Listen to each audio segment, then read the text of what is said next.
everyone. I am Melissa Forziat. I'm a keynote speaker and the host of this Daisy Jones and the Six Rewatch podcast. When I speak, my topic is something I call Take the Doughnut, which is another way to say carpe diem, and it's all about going after the things that you want in life. Now, something that I wanted to do this year was rewatch the show Daisy Jones and the Six and talk about it with other people, with all of you. So I'm very excited because we're getting into the second half of the show today. We are up to track 6, episode 6, which is called Whatever Gets You Through the Night. And it originally aired March 10th, 2023 in a batch of, I think, 3 episodes that aired on this date. It was written for television by, and I'm so sorry, I'm going to mispronounce this name, Charmaine DeGrate? Not sure. So sorry. And Will Graham. And it was directed by Nzinga Stewart. And here's the summary, the overview of the episode that I found. So the band continues working on their new album, Aurora. Daisy and Billy become increasingly flirtatious while Camilla begins to feel neglected by Billy.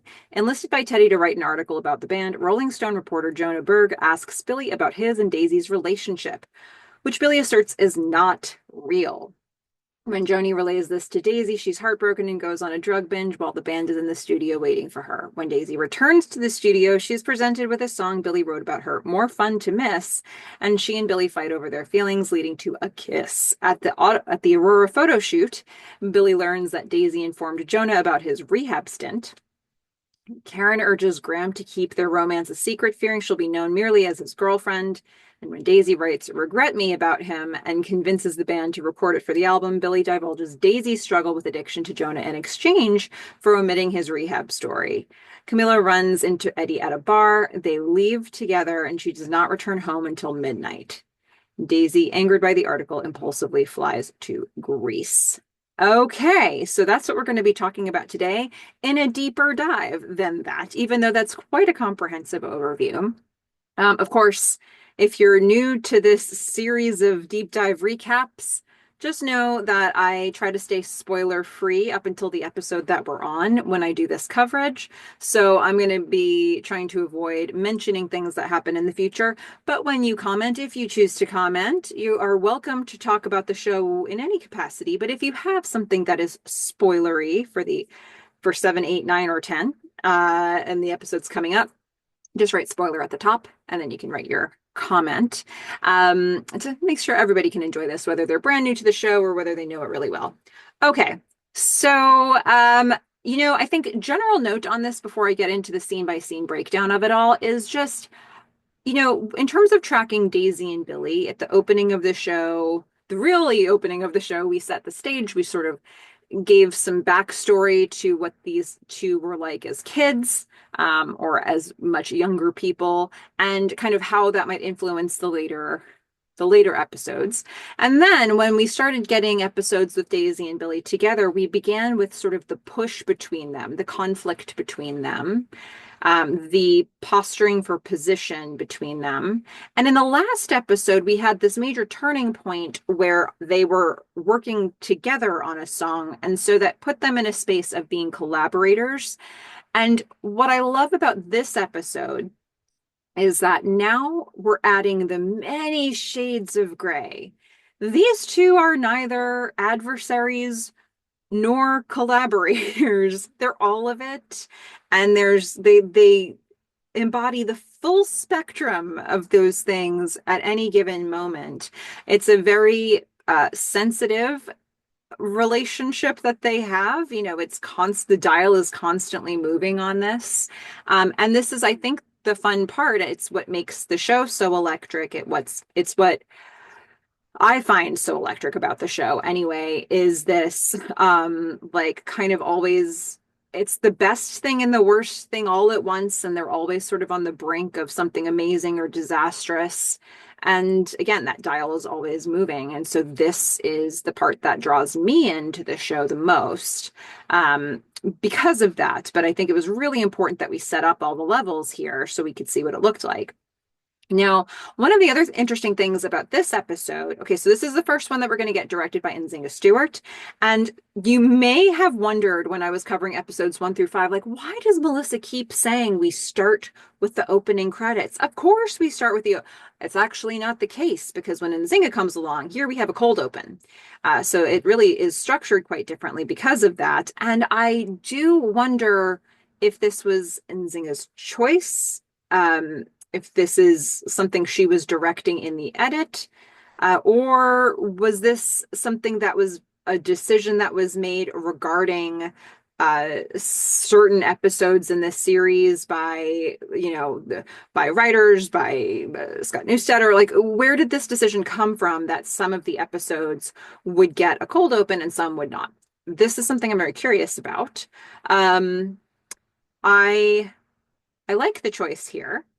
I just don't know why we went this way.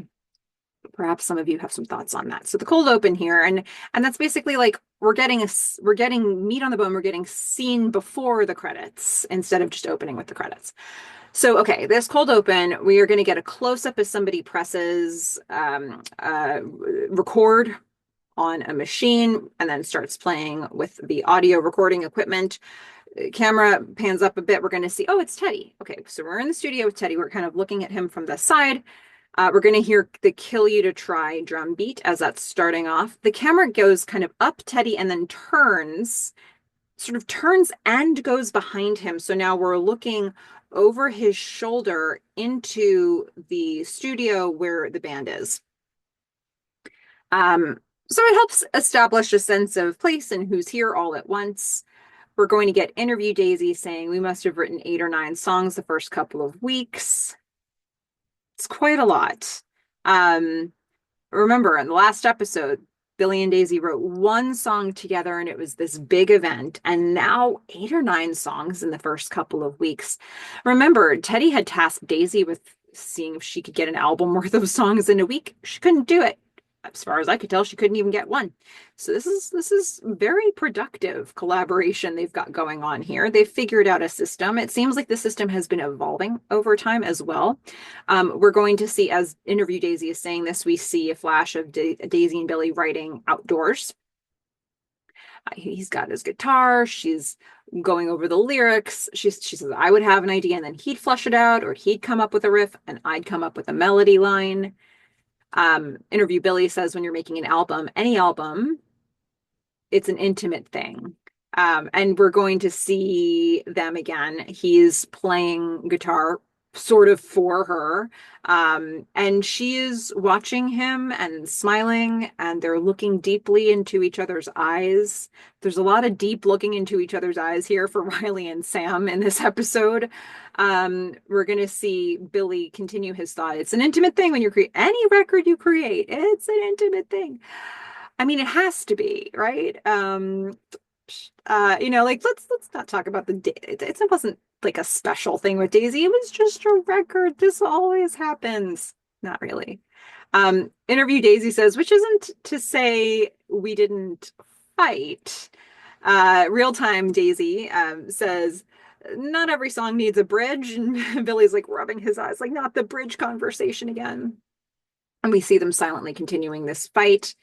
Interview Billy is saying, we were fighting constantly. He chuckles a bit. I guess there's a fond memory of the fighting. Interview Warren says, for a month it was like that. We'd be in the studio, recording all the arrangements, and they'd be who knows where doing God knows what. Interview Eddie says, every day they'd come in with something new. Interview Karen is like, I mean, great effing songs. Interview Eddie says, and every night they'd come in giggling like 2 little schoolgirls. We're going to see that. We're going to see a shot of the band in the studio waiting, and then Daisy and Billy come back from God knows where doing God knows what, and they're side by side, they're laughing together. I mean, this seems to be the best terms they've been on. Billy says, and then I mean that's exactly what he said. And Daisy's like, BS. And Billy's like, no, I swear on my life. And Daisy's like, BS. And they're both laughing. And they're actually cursing, but I'm just trying not to offend YouTube here, so sorry. So Warren, I love the reactions we're getting from the band as all of this is developing. We're getting Warren and Karen kind of looking on with this. Graham is a little worried. You can see he's tracking something a little awkward happening here. And he knows Camilla oh so well. So this is weird for him. Um, the interviewer says, "Did it concern you?" And interview Graham at first can't even look at the camera. He says, "Well, not really. Not yet, I mean. Like whatever they were doing, it was working. I mean, I think we can acknowledge good songs were coming from this process." We're gonna get "Kill You to Try" is a new song that we're hearing for Daisy Jones and the Six, and we hear it a lot. It's a very prominent song at the beginning of this episode. So we're gonna hear it in the instrumentals of it at first.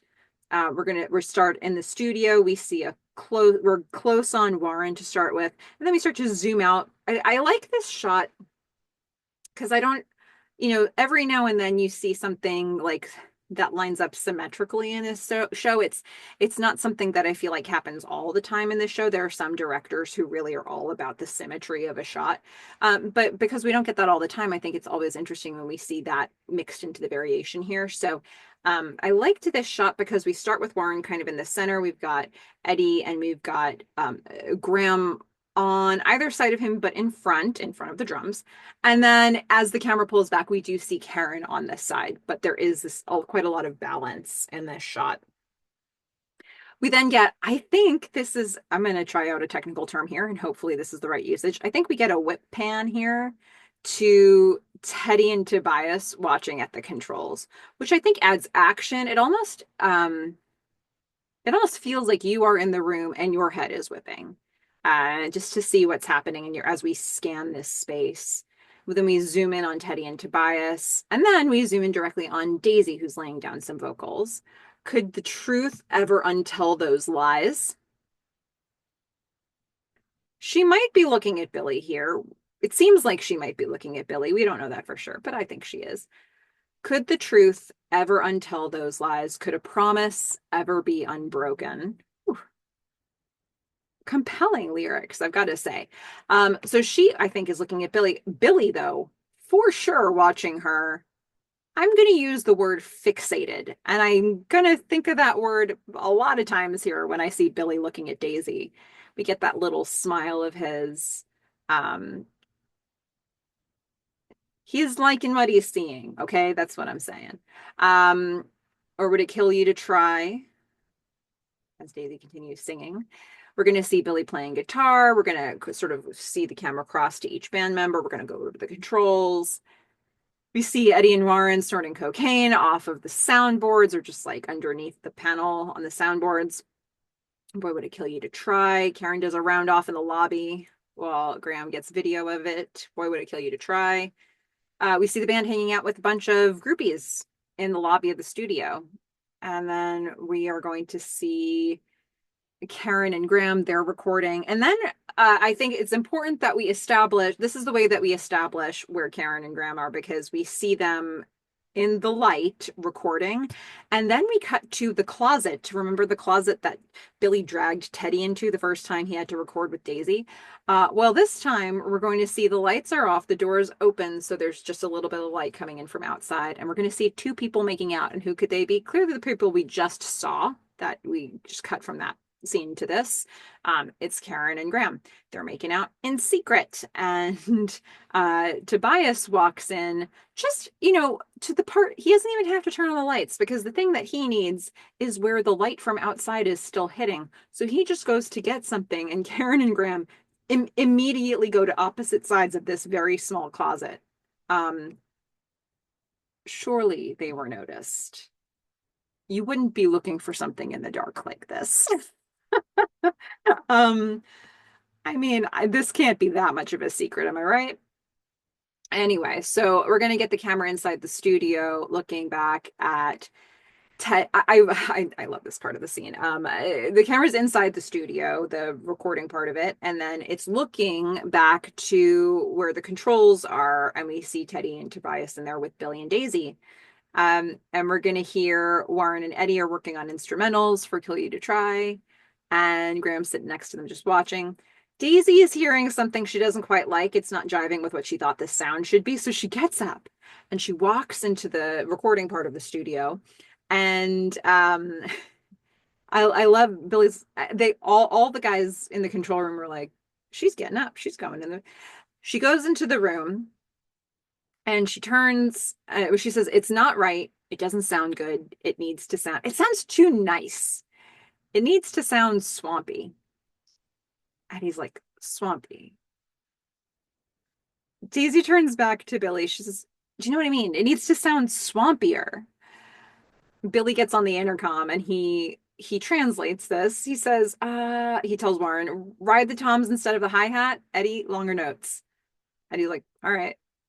And they give it a shot. Daisy stands in front of them watching it unfold. They continue playing, and she seems to like what she's hearing. She smiles. We're gonna rack focus from her back to Billy. I love that editing choice here. It's like we're always sort of, as much as possible, we keep them in the same shot when they're on good terms. Um, she gestures, sounds good, and he sort of shrugs. And he gives this expression. I've always struggled to know what to call this expression. I tried working it out on the Halt and Catch Fire podcast, failed to come up with the term. You know that expression when somebody shrugs, but they also shrug with their mouth? Like, what's that? What is that face? Anybody have a word for it? Come tell me. It would be really handy. But anyway, Billy does that. Daisy says, great, was that so hard? Eddie says to Warren, I guess he speaks Daisy now. Warren chuckles, he's like, swampy. Eddie says, swampy. Um, I am so very much enjoying Josh Whitehouse's choices as Eddie. He's he doesn't when he doesn't have lines, he makes the absolute most of giving you a character without trying to steal the whole show. He doesn't like pull focus from the people you're meant to be observing in the scene, but there's always something to watch if you go looking for it. And I have been looking for it and I've been loving it. So, I like a lot of the choices he makes, and there's some of them I'm going to highlight in this episode. But I like his choices to how he says swampy. I like sort of the groove that he has when he is playing bass. It's all good stuff. I really enjoy this scene too because as somebody who dances, metaphors are a big deal. Metaphors are a big deal with so many dance teachers and in choreography. It's like somebody could explain to you in technical terms what you should do, but what if they just said instead, imagine you're holding a basket of puppies and you accidentally drop them? These are the types of things you hear. So Daisy coming in and saying, it needs to be swampier. I totally understand why her brain would think that way. And Billy's had enough experience writing with her to be able to turn that into technical notes that the rest of the band can follow. So it's useful to have that type of language um, translating capability in a band like this when there's so many people who need to get on the same page. It seems like they are developing a shorthand pretty well here. Okay, we're gonna get a close-up on Teddy playing. Is that a xylophone that I'm looking at? It looks kind of complicated, but okay. So he's working out some details for Killy to try. Interview Graham says, yeah, we knew it was good. Interview Billy says, Teddy was the most confident. Warren says, here's how confident Teddy was. Before we even finish recording, he calls in a favorite Rolling Stone. And then we get interview Jonah Berg. He says, it was only my fifth assignment. Had the magazine thought more of the six at the time, they would have sent somebody else. Some interesting things here. I mean, look at I think that we've seen plenty with Jonah in this episode to be able to pass more judgment or thoughts on Jonah. Jonah was doing his job. Look, if you don't feel great about Jonah, go watch Almost Famous and come back to me. And maybe it adds a new dimension to Jonah. I think that if you've seen that movie before you see this show, you might have more of a softness for Jonah. But Jonah is a guy just trying to make it in the world. He's a guy who apparently is a newbie at Rolling Stone magazine and wants to make a name for himself. And this is the assignment he was given. And he probably at that time, if you had interviewed Jonah at that time, he probably would have been like chomping at the bit to make the most of this opportunity he had to track this band. But as somebody who's in a more senior position now, he's had more time at the magazine as a journalist. He assesses it differently at this later age of his life, where he's able to say if they had thought more of Daisy Jones in the Six at the time, they would have assigned somebody else to it. Now, does that mean that they should have thought more of Daisy Jones in the Six at the time, or shouldn't? Because they had had some number one songs.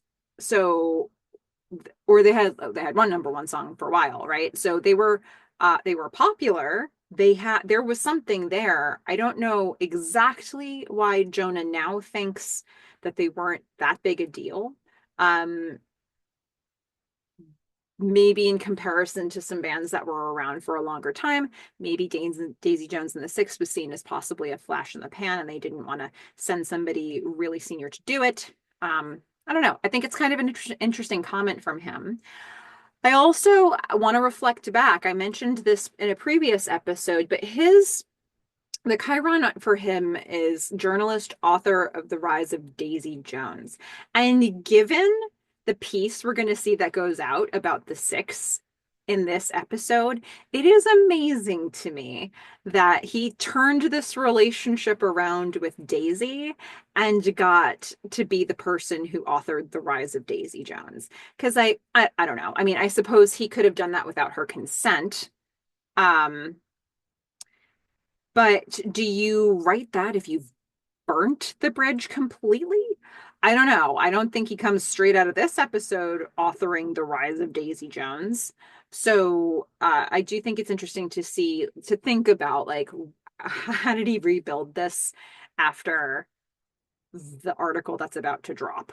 Um, maybe her I mean, look, I don't want to get into like spoilers for the future, but if you pause the screen and you read this article that he's drafted, it is not good for Daisy. So no way is she gonna like this. I mean, my goodness. All right, we're going to see younger Jonah Berg. He's smiling. He's in the studio. He's sitting in the corner in the recording, in the control room part of it. And the rest of the band is piled behind the controls. I don't know how they fit this many people in this space. We get the whole band. We get Teddy, Tobias. They're all sitting there and they're listening back to what they've recorded for Kill You to Try. And they look really satisfied. They feel really good about the song. And it's a fun song. I like this song. Um, we some of the lyrics we're hearing, Billy is saying, what is it? What is it I must do? Daisy says, if I tell you, promise me you'll mean it. Billy says, let me come home to you. Daisy, oh, tell me, promise me you'll mean it. So we're really starting to establish this style of like call and response from them as well. Billy's bopping his head, listening back to it. He looks at Daisy with intensity, and she makes eye contact at him and smiles at him. Interview Daisy says, look, I know that I said that I would tell you everything, but how much of everything do you really want to know? Okay, so clearly something has turned here. Now, in the last episode, um, I got feedback from one of the frequent commenters, Splitmid, hello Splitmid, who said, yeah, in the last episode, I feel like Billy has a moment where he's falling in love with Daisy, but I'm not sure that Daisy is actually falling in love with Billy here. I don't think that it's a two-way thing. I think Billy is falling. I think that the turning point moment was Daisy saying to him, oh, I see. You don't write songs about what is real. You write songs about what you wish you were. And to be like seen that specifically and that closely and that accurately and that deep into his soul, and for her to be saying it with acceptance of it, um, there was a feeling that there was a turning point there for Billy where he's really, and also even prior to that, I was noticing like there's a point he's looking at her in the pool and she does this whole bit and he like shakes his head like, put it out of your mind, and this count still won, I think. So I don't know if that's a symbol of anything, but hey, maybe it's not a tick that he always does. Maybe that was just a one-time choice. We'll see. But That theory that maybe it wasn't a love returned by her in the last episode, I think in this cold open at some point, it's a mutual thing. Um, so I'd say if you didn't get a turning point last episode, you probably get one here. And this look that we get from Daisy back to Billy, uh, you know, I think they found something mutual here, whatever that mutual thing actually is. I don't know that anybody could define it. And now we're going to get the opening credits. So again, different structure for this one.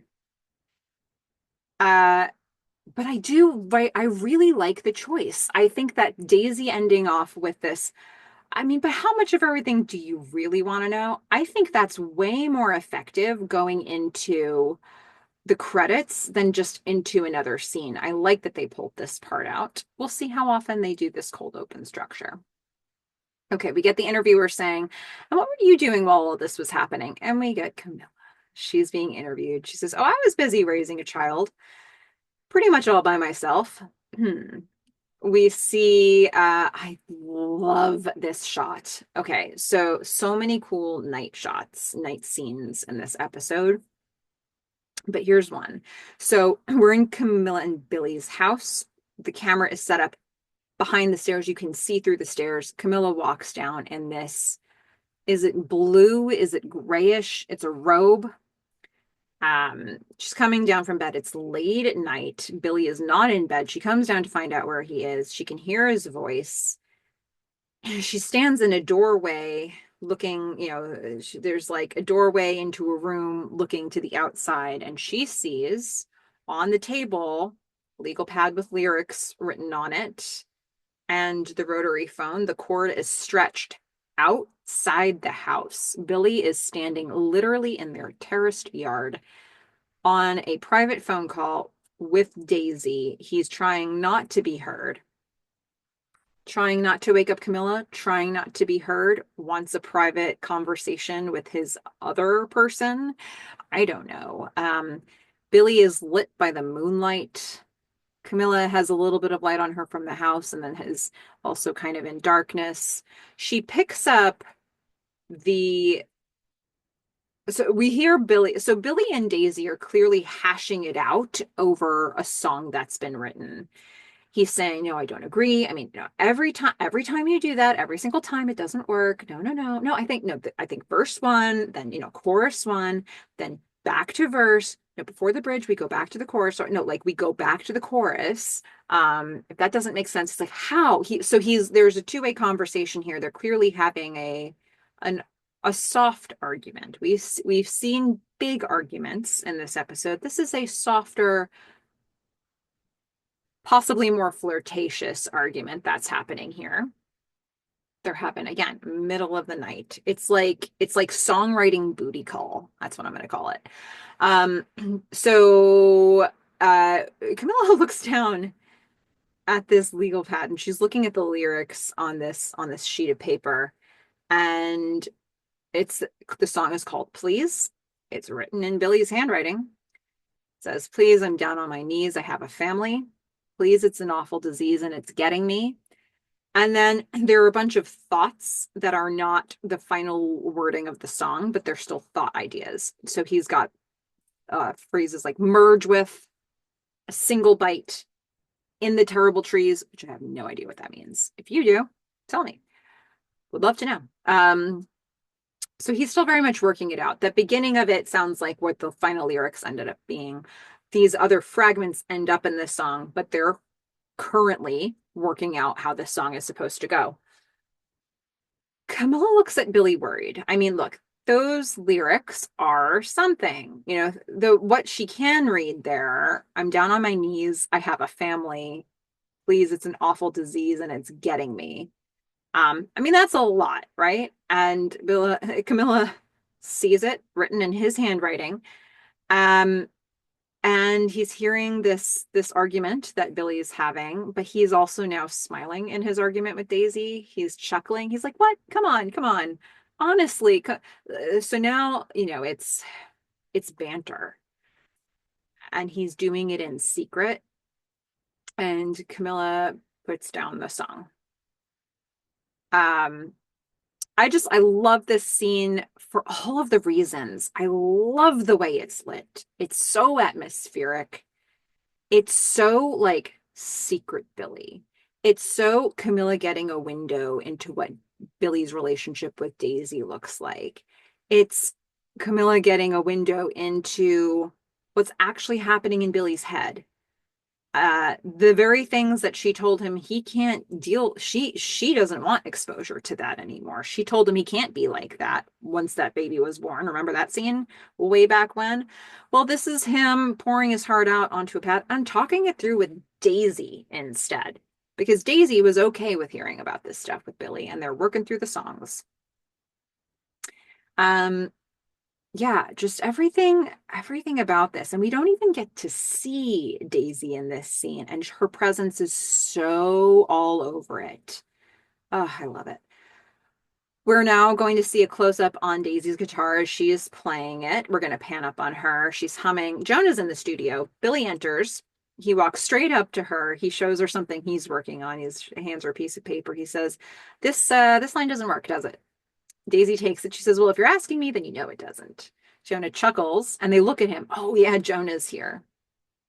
And they look back at each other. Billy says, "So can you fix it?" Daisy smiles at him. She says, "Probably." They hold each other's gaze for a good long time. A nice long time. Like how you even do that with Jonah in the room, I don't even know. Billy nods. Okay. And he backs off a little bit. And Jonah's just observing it all. He's just taking it all in because, he is a reporter. Yeah. Interview Daisy says, "It felt like we were competitors or rivals, even." It is interesting how they go from the collaboration of Let Me Down Easy from the last episode, which felt very much like they were writing the whole thing together. But here it seems like as they settled into this much, much more frantic pace of writing songs, much more prolific pace, they do have a lot more of like going away and coming back and sort of editing each other's choices or providing input after the fact. So it's evolving as it goes for sure. It also seems like there isn't quite exactly one way that they always adhere to even now. They're just different songs or maybe have a little bit of a different process, but it seems like they're finding it together. And I love that about the creative process. And I love that they're finding that with each other.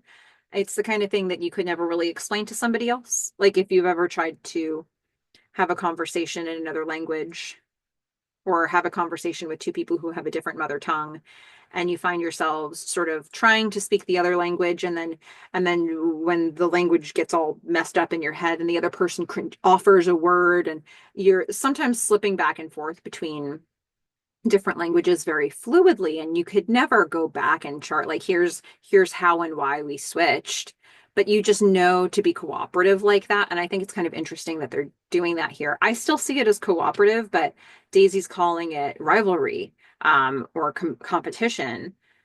So back into the studio, Billy is playing guitar. Daisy enters. She's got a paper in her hand. She says, "I fixed it for you." Billy smiles. He takes the paper. "Just can't wait to see what the genius is going to be on this page." He opens it. He reads it. He says, "You kept the one line that didn't work." She says, "The line's beautiful." The, this delivery is so good. She says, "The line's beautiful." And she says it with this great gentleness. And then her eyes look to the side for just a moment because that's where Jonah's sitting. And she drops the gentleness and she says, "It was just the rest of it that was shit." And it feels like that was performative for Jonah. It also tracks with her personality, but I think that she might have stayed in that gentle space a little longer. But there's something about Jonah's presence is having an effect on their dynamic in the room. Billy smiles. He watches her go. I mean, classic Daisy, you know. No, you did a good thing. Actually, the rest of it was horrible. So she leaves and the smile lingers on his face because the smile lingers on his face. That's why. Because he's still thinking about Daisy. Billy's rereading her lyrics. He's like, "Well, fuck." And Jonah whistles and he chuckles. He's shaking his head and he's writing. And Billy's like, "Oh my gosh, he's in this room." Billy looks over at him. He says, "It's not what you think, man." Jonah's like, "Okay." Billy says, "You've seen Bonnie and Clyde, right? Warren Beatty and Faye Dunaway?" Jonah says, "Yeah." Billy says the sparks were flying in front of the camera, but then they had their lives, and that's how Daisy and me were, or how Daisy and me are. Jonah says, so you're saying it's just an act? Billy says, well, no, not exactly, but I mean, it's not real life either. That's kind of the point. He chuckles a little bit. Jonah's like, okay. And he starts scribbling. Billy's smile fades. Billy, think about what you said. Think, man. Think. That sounds like how you describe every affair. It's, is it just an act? Clearly not. Who's in this room? Is it an act for Jonah? Is that what they're saying? No, not exactly, but I mean, it's not real life either. Are you saying it's an escape? I don't know, Billy. You didn't help yourself here, and he knows it. That pencil scribbling is very damning for Billy. We're going to see the red light of a dark room. I love the color switch here.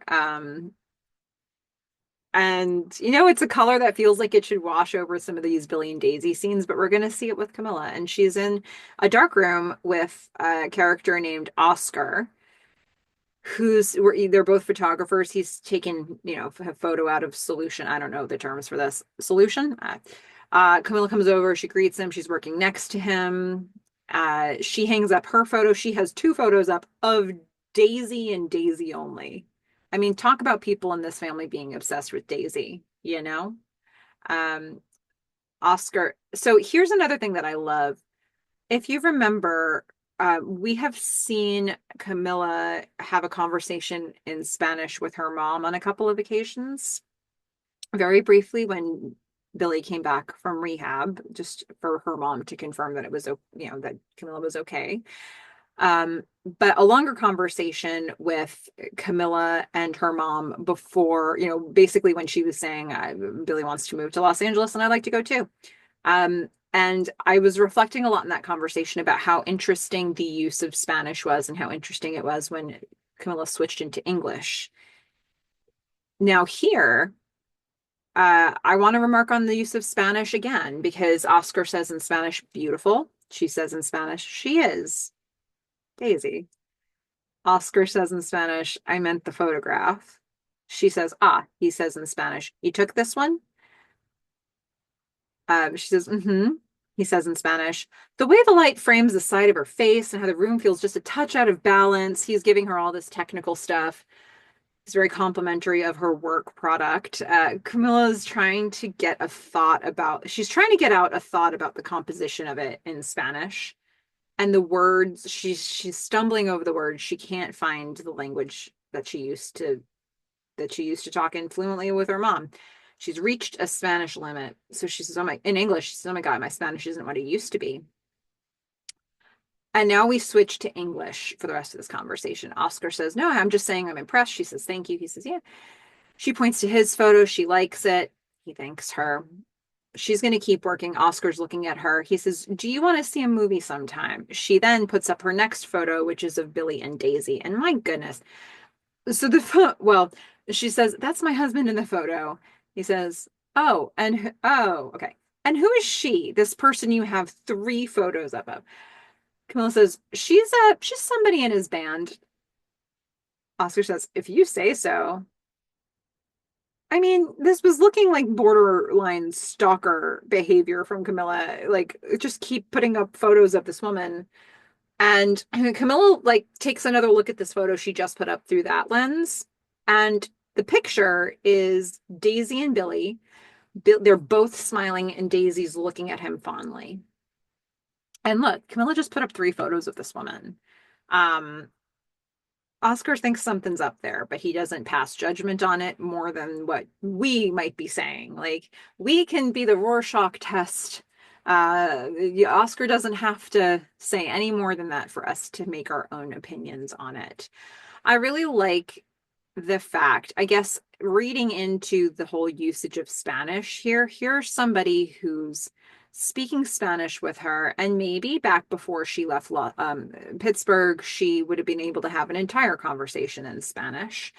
But here she is losing her words in the language that I guess was spoken at home, or it was spoken often with her mom. It feels like we're saying this is another part of Camilla that she's losing. It feels like we're watching pieces of Camilla be stripped away. Um, and this is one of them. And it's not the only thing in this episode that I feel like we could say that about. But here it is. This is something that we identified, or at least an identifying characteristic of Camilla compared to other people on the show. And she doesn't really have this anymore. So, a lot of loss happening for Camilla, or a lot of losing things. It's a process that's happening for her. Okay, Camilla and Karen are in Camilla's backyard. It's nighttime. They're sitting at the fire pit, drinking, chewing the fat, just talking things over as women do. Karen says, "Well, what did he look like?" This was notable enough that Camilla's going to report this back to Karen. Camilla says, "What does that even have to do with anything?" Karen says, "I don't know. I'm just painting a picture in my mind." Camilla's like, "It just felt nice to speak Spanish." Yeah, like, remember the things that used to be my things? Yeah. Anyway, Karen says, Camilla says, I just to not feel like a mom for 30 seconds of my life. Karen says, "Well, how are things with you and the boss?" Camilla says, "Oh, fine, I guess. He's never really here. And when he is, he's not like here, you know?" I love this line read from Camilla. I love the choice of the gesture around here. I love the distinction with her words. I love all of the body language and gesture she puts into it. It's like he's here, but when he is, he's not. Um, and she's able to just put so much into that line.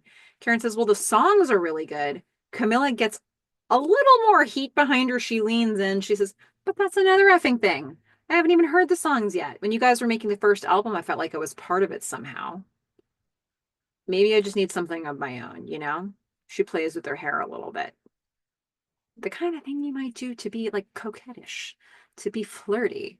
So maybe she's thinking about men. Maybe she's thinking about Oscar. Uh, I mean, goodness, we're going to see her escalate this later in the episode. I also love that the firelight's flickering in her face across this line. Really lovely choice there. Karen's going to nod and say, "Yeah." Camilla kind of shakes it off anyway. Okay, all right. She kind of puts the hair back down. She says, "How are you and Graham?" Karen says, "Wait, what? He told you?" She's shocked. If Camilla wanted to get off this topic, this was the most effective way to do it with Karen. Camilla says, "I've known Graham since he's 17 years old, okay? I've never seen him smile as much in his life." Karen says, "We're just having fun." Camilla says, "Just? Why just?" Karen shrugs. She scoffs a little. She's like, "Oh, God, like, oh, somebody knows." This is Karen's worst nightmare. Camilla says, "You like him, though?" Karen hesitates. She does, but she hesitates. Camilla's like, "You like him?" Karen says, "Yeah, yeah, I do like him." Camilla nudges, "And he loves you." She doesn't drag it on too, again, so many good choices from Camilla here, because how long do you drag on the word love? She's not saying, "And he loves you." Like, it's not taunting or teasing. It's a distinction. Karen's saying, "I do like him." Camilla's saying, "And he loves you." Like, have we noticed the elephant in the room? Karen denies. She says, "No, he doesn't." Uh-oh.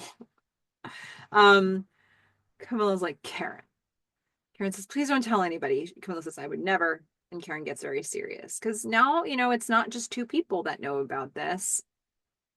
Three people with Carolyn before. I don't know how.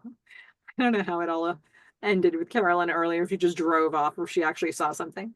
But here we've got somebody of import who knows about this relationship and who has read everything about their relationship all over their faces. And frankly, Camilla is saying what we as the audience have observed. We've been able to see a lot of signals between both Karen and Graham across the, first 5 episodes of this show that really give us an indication what these two are all about and what this relationship means to them. And Camilla's just calling it by name. She's just making it canon in the show. So, thank you, Camilla. You're very, very helpful here. Okay, so now we're going to see Camilla. She's lying in bed. She's got glasses on. She's reading. Billy comes home. The lights are on. We see her. We're still focused on Camilla. So we're looking at her face as she's sort of sitting up in bed. And Billy comes in, but we're still just seeing him from sort of like the chest down. We don't focus on him for a while. Camilla says, hi, how'd it go? So I guess he came in from working with Daisy. Billy says, yeah, the camera sort of pans up. He slowly comes into focus. He takes off his jacket. He says, there's something there, maybe. Camilla says, yeah. He says, took longer. Sorry, it took longer than I thought. She says, no, it's okay. He sits on the bed to take off his shoes. She's considering, does she want to bring up the thing that's on her mind? She says, so I read some of the lyrics to that song. Please? He's taking off his shirt. He half turns to her. He keeps not looking at her, but just sort of turning and getting a peripheral vision view of Camilla. She says, it was good. It was really good. It was very intense. He's taking off his pants. He's not speaking. He keeps giving her this peripheral vision look. Billy says, yeah, well, Daisy wrote that one. Turns off the light. The light literally goes out on Camilla's face. We're looking at her face when he turns off the light. There was light on it and now darkness. That feels symbolic, doesn't it? So Camilla says, well, I liked it. He gets in bed. She says, when do I get to hear it? She leans on to him, trying to be a little closer to him. He sighs. He says, when it's ready. She looks at him disappointed. He looks to her. He sees her face. She goes back to her side of the bed. He's like, wait, what? What? I just want it to be perfect for you, which seems like it's a good way to get out of it, but it's not. She knows him. She knows too much. Camilla chuckles. She says, since when does it need to be perfect? Billy's a little taken aback by that. It's like, hey, that excuse you just gave, busted. I'm poking a hole in it and all the air is coming out. She says, I just mean I used to be the first person that you'd play things for. She shrugs a little bit. He says, soon. She says, okay. He kisses her. He lays down on his side of the bed, facing away from her. And she turns off her light and she just sits propped up in bed, just thinking. Yeah, Camilla, you've got a lot to think about here. There are a lot of things to think about. And this is just the stuff she's seen. She hasn't even seen all these looks between Billy and Daisy in the studio. You know, this whole idea, like, Daisy's the one who gets to see the unfinished works in progress now. And again, I think that it's part of the nature of the dynamic. Daisy is in the creative process with Billy, and Camilla laid down the law episodes ago and says, you need to be good Billy. You need to be perfect Billy when you're around, when this kid comes into the world. And so it's now escalating. It's going to many levels, right? She didn't mean you can't show me unfinished songs, but now that Billy's the inner workings of his thought process are like completely accepted by Daisy, and yeah, they fight, but it's not fighting like, Billy, you jerk, you can't think that way. It's do you mean this? Do you mean that? It's a progression even of his innermost thoughts, where he doesn't feel like he can share that with Camilla at all. So he's like turning it off completely. He's turning the dial down to zero with her. And even, you can tell, for all those men out there that are like, I can't read women, just say the thing you're thinking. This is a master class in how to read what a woman is thinking. And Camilla's like, she's like, when do I get to hear it? He's like, when it's ready. And she's like, not good. Okay. When she says okay here, it's not okay. It's not okay, Billy. For her, she's like, I used to be the first person that you play things for. So like what she's saying there is problem, problem, red alert. And he says soon. He doesn't give her an inch. He doesn't do more for her because she's raising it in this way. He still is doing nothing to meet her halfway. So for Camilla to stay up thinking, as she should, this seems problematic where it is right now. We're going to get a pre-lap of the song No Words, but it's really rough. In fact, it's so rough that Daisy has already lost the idea. Daisy's lost all her energy. We're hearing very light, sort of weak vocals from Billy and Daisy just working it out. Um, and I do like the spirit of collaboration in how we open this scene, in that like he's the idea was hers. She's trying to get it out there. It's not out there. He's just giving what she needs to spark the idea again. It's like he's gonna match her very light vocals level until the idea comes back. I really like it isn't the same energy as the line was beautiful but the rest of the song was crap. It was, it's this, okay, like we need to hold it here until the idea comes back, and there's a spirit of that collab. I just find it so interesting, all the different ways they're coming up with these ideas. I find that interesting in general with people's creative process. So okay. So we see them in the studio. They're singing. He's got his guitar. They're saying, there ain't no words for the song I'm here to sing. There ain't no words for the song.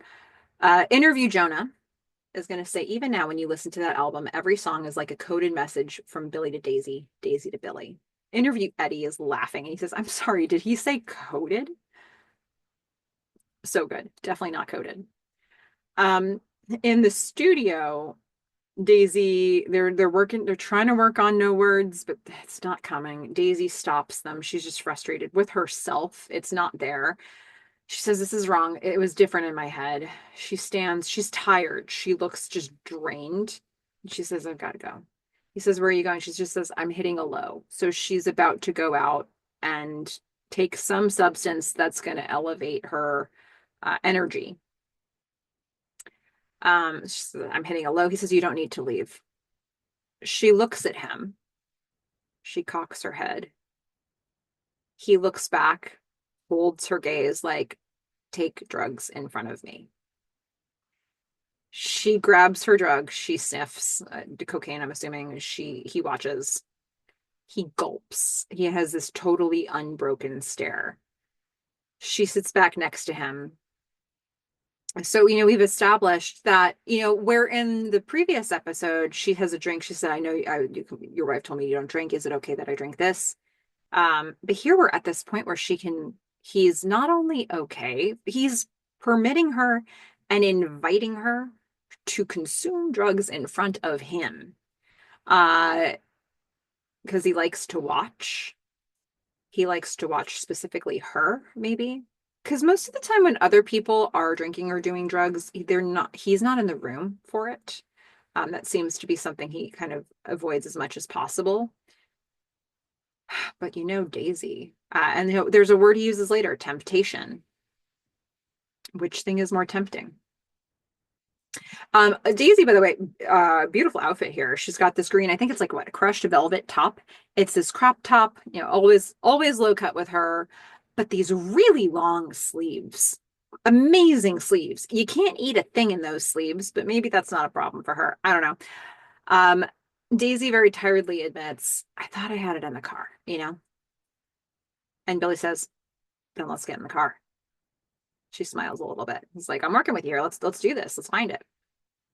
So now we cut to them in the car. Billy's driving. They're smiling a bit. Daisy's looking out the window, where the window would be if it weren't, if the top's down. I don't know. Looking out the side of the car. Billy says, has that melody come back to you yet? She shakes her head. No, they're smiling. It's okay. It's okay that it hasn't come back to her. They are just fine with this process. They are in no rush. Billy is in no rush. It's getting to be late at night. Camilla's learned not to wait up, maybe, or he thinks that she has learned that. He's not rushing Daisy. Billy says, what's crazy? Daisy looks at him. She says, what? He says, we live in California. The effing ocean is right over there, and I never, ever see it. He looks at her. She says, so turn right. Let's go to the ocean. It's like, the song's not there yet. Let's keep driving. Need to get in the car? Let's go drive. Want to go to the ocean? Let's go. It's like, we're going with impulses here. Like, say yes, because it's like an improv. You say yes. You don't want to block an idea. You want to say yes and keep moving through it. And this is their process with each other. If you need this, we do this. And again, there's not blocking the way Billy is so used to doing around Camilla. There's Go with your impulse. We're going to cut to another beautiful scene. Again, so many night shots, so many night scenes in this episode, all gorgeous, one after the other, more gorgeous than that. The next, we're going to see Daisy and Billy walk up to the shoreline where the waves are lapping up against the shore. We hear the waves as background noise, ambient noise in this scene. They're standing side by side, but with a bit of distance between each other. They're looking at each other. Daisy says, "Whatever this is new for me." Billy says, "This is new for me too, Daisy." I just, she's so freaking brave.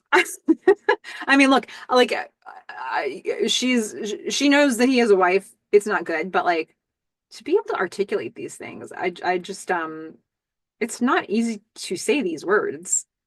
And, very in contrast, we see what's happening with Karen and Graham, right? And Daisy says a thing like this, and Billy doesn't stop her. Billy doesn't stop her. Um, this is new for me too, Daisy. Something's happening. Neither of them have denied it. She smiles a little bit. She says, "My real name is Margaret." Billy accepts that. He takes it. He says, "Where did Daisy come from?" She's not at first she's not making eye contact. She says, "I didn't like myself very much when I was little." And then she looks at him. She says, "So I became somebody else." And she smiles softly at him. I love this eye contact choice from Riley Keough. I don't know if this was written to the script or if this was a choice in her delivery, but to have no eye contact in the part where she was talking about Margaret, "I didn't like myself very much when I was little." And then when she's Daisy, she can look at him. She says, "So I became somebody else." Really cool choice. Billy says, "I have a confession for you." She waits. He smiles a little bit. He says, "You made honeycomb better."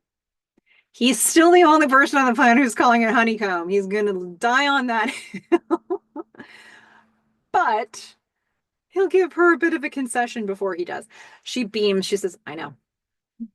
They stare at each other, smiling. He says, "You make everything better." Ah. They get a little closer. They stare deeply into each other's eyes. And we see this great over the shoulder shot. Great timing of this choice in the editing. We see a shot over Daisy's shoulder to Billy, so we can see them both in frame. He says, "We still need to figure out the rest of that song." This is an offer. He's not saying this because they need to figure out the rest of the song, is my read. He's saying this because he's like, "You want to go back to my place?" Like it's the softest way to you want to come up for a drink? You want to go work on that song?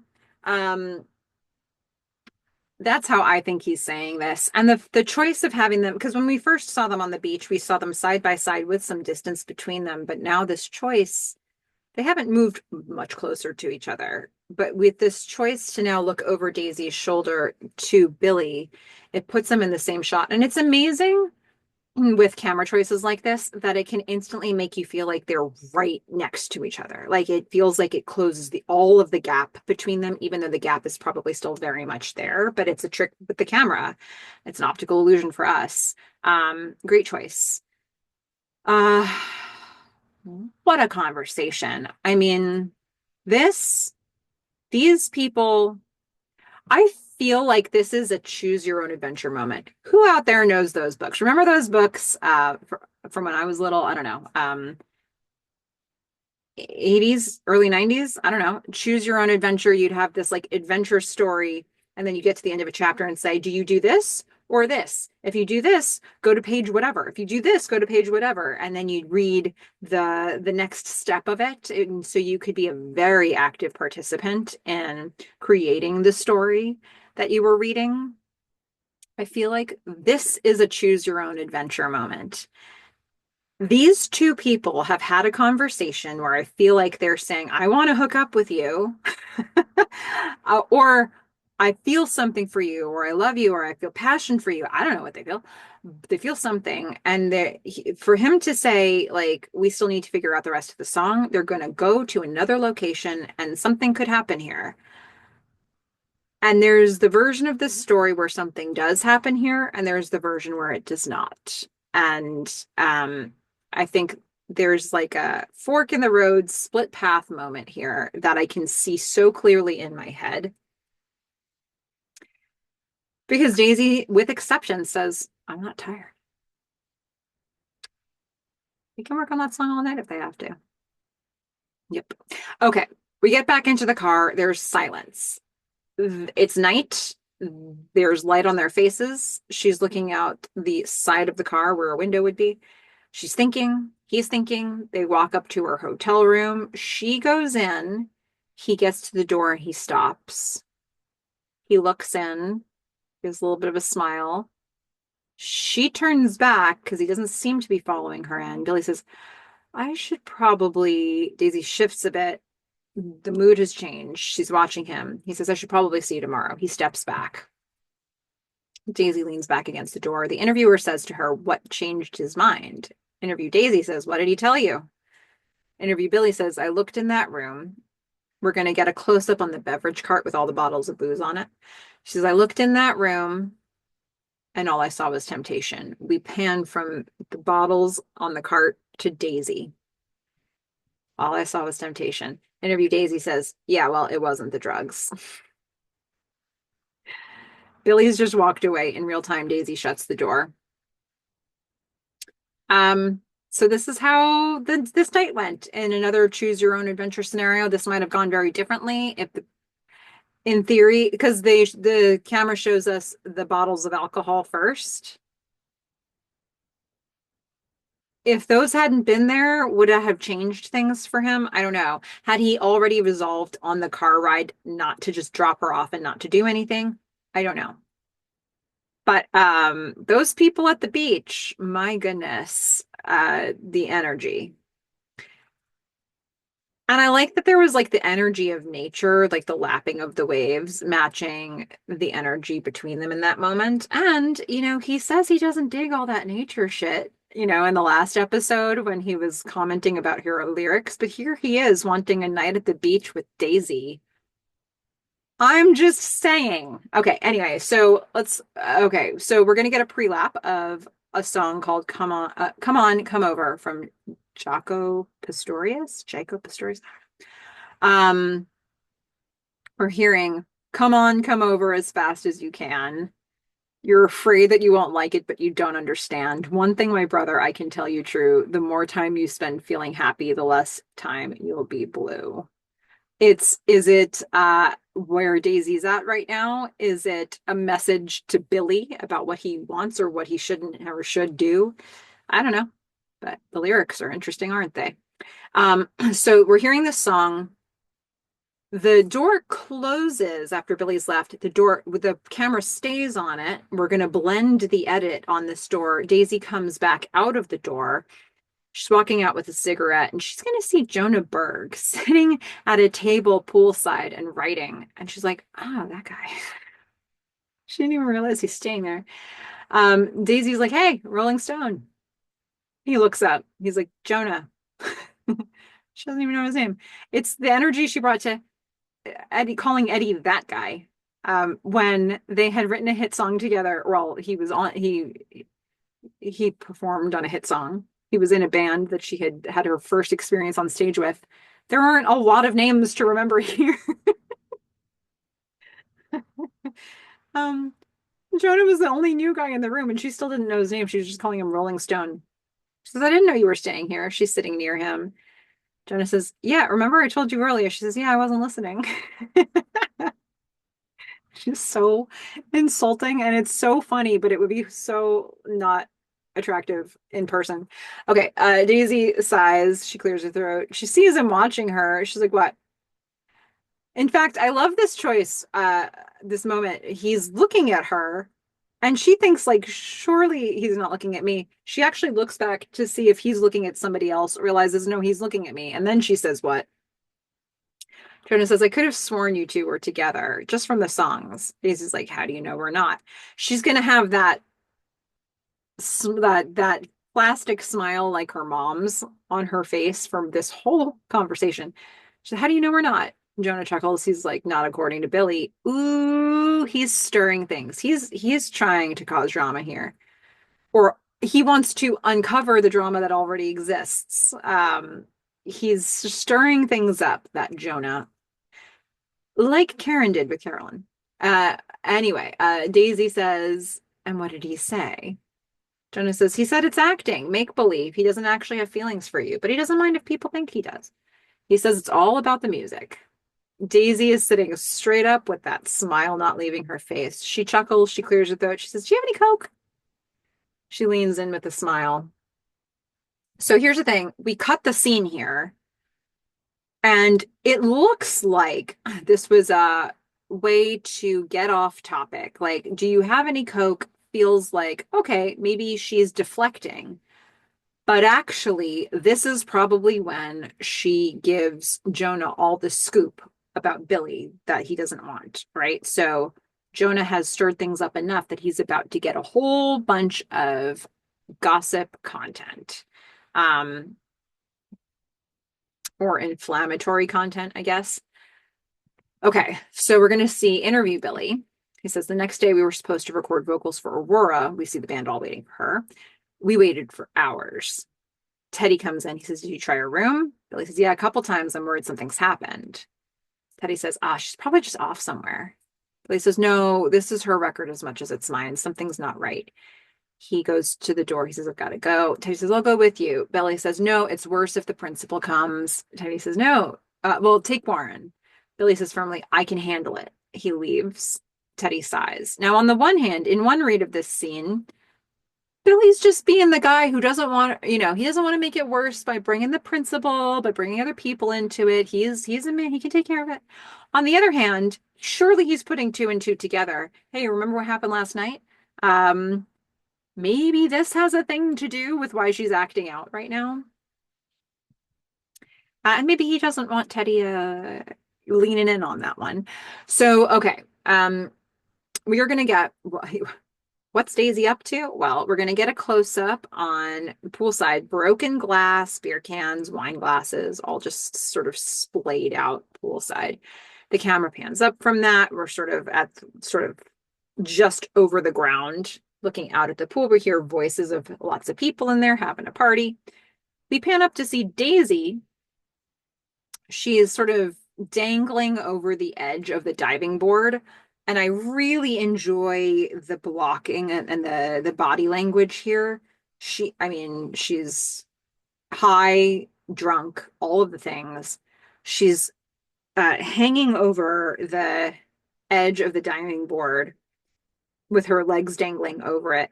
Her head is down, her hair is cascading down, but she's also wearing this sort of like flowing, is it a caftan? Is it a dress? It's a flowing red garment. So with both her hair drooping and her outfit drooping and her limbs hanging down, I just love that it's all just sort of pointed down. And she's going to stand, and then we're hearing the song Linda and the Funky Boys, Solid Funk.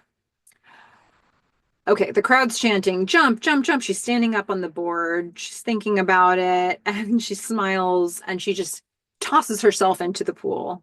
Very fun movement choice from Riley Keough there.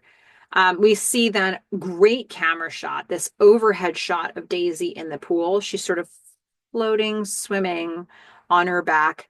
The camera pulls straight up. Crane shot here. Gorgeous crane shot. The music and the voices fade as she's just sort of absorbing the moment. And the way you would if your ears are kind of covered by water. But then we're going to get a close-up of Billy looking down on her. Billy looking down on her. And then we see her from the side and we hear the crowd voices again. He's like, oh, shit. He says, yeah, shit. He looks down at her disapprovingly. She smiles up at him, not feeling any pain right now. She says, sorry. Billy says, Teddy's catching hell from the label and you just wasted an entire day. She says, I said I was sorry, didn't I? Daisy beckons with her fingers for him to come down to her level, which is the pool. She whispers, I have to tell you a secret. He crouches down grudgingly. This is not going to be that interesting a secret. Daisy smiles. She whispers, I think you're the most talented person I've ever met, besides me. Okay, he knelt down for that. Billy's like, how much have you taken? Daisy says, I'm perfectly in control of my body or of my faculties. She gets out of the pool, not in control of her faculties. He stands, so does she, and we hear the crunch of glass under her feet as we see blood starting to come out. And she doesn't feel any of this. He's like, you're a mess right now. You know that? She says, F you. He turns, he walks away. She says, hi, say hi to Camilla for me. So she just said whatever she needed to get him like out of her presence. She doesn't want this conversation. She's pissed. Um, she gives him a victorious look as he walks away. Like he doesn't see it. She's given this look to his back, probably. But between this and the fact that she just outed all of his, darkest secrets to Jonah Berg, I think she's gotten her revenge. The next day, we're going to go to the studio, and now Billy needs to get revenge, but he doesn't even know how much he needs to get revenge for. We're in the studio. We get this overhead shot of Daisy lying on the rug in the studio, the same way we got an overhead shot of her in the pool. We're going to get another one here. She's got this big, like fur-lined coat on, huge sleeves, low-cut shirt, cigarette in hand. Warren's drumming on the floor, and I guess they're kind of jamming. He's got a beat going, and she's spitting bars. I don't know what I don't know if this is meant to be a song or what. She's I want to hear like him thinking. Then he starts to get really stressed. And I think she's improvising a song here. And she's laughing. The door opens, Billy comes in. The camera kind of pulls down again to her level and then looks up at Billy's legs as he walks in and then comes up again. Same sort of technique that we saw at the pool a moment ago. He hands her some papers. He says, I wrote something for you. Warren gets up. She starts reading it. More fun to miss than to be with, she reads. She says, I'm not singing that. She throws it down. He says, they're just words. What's the problem? They hold each other's gaze. There's challenge there. They are now adversaries. Challenge has met, challenge, they've met each other's match. We get a little bit of a pre-lap of the beats to More Fun to Miss. We're going to see a medium shot of Billy in the control room watching intensely but sternly, not with desire necessarily, but like he's chastising her. Like this song is punishment for her.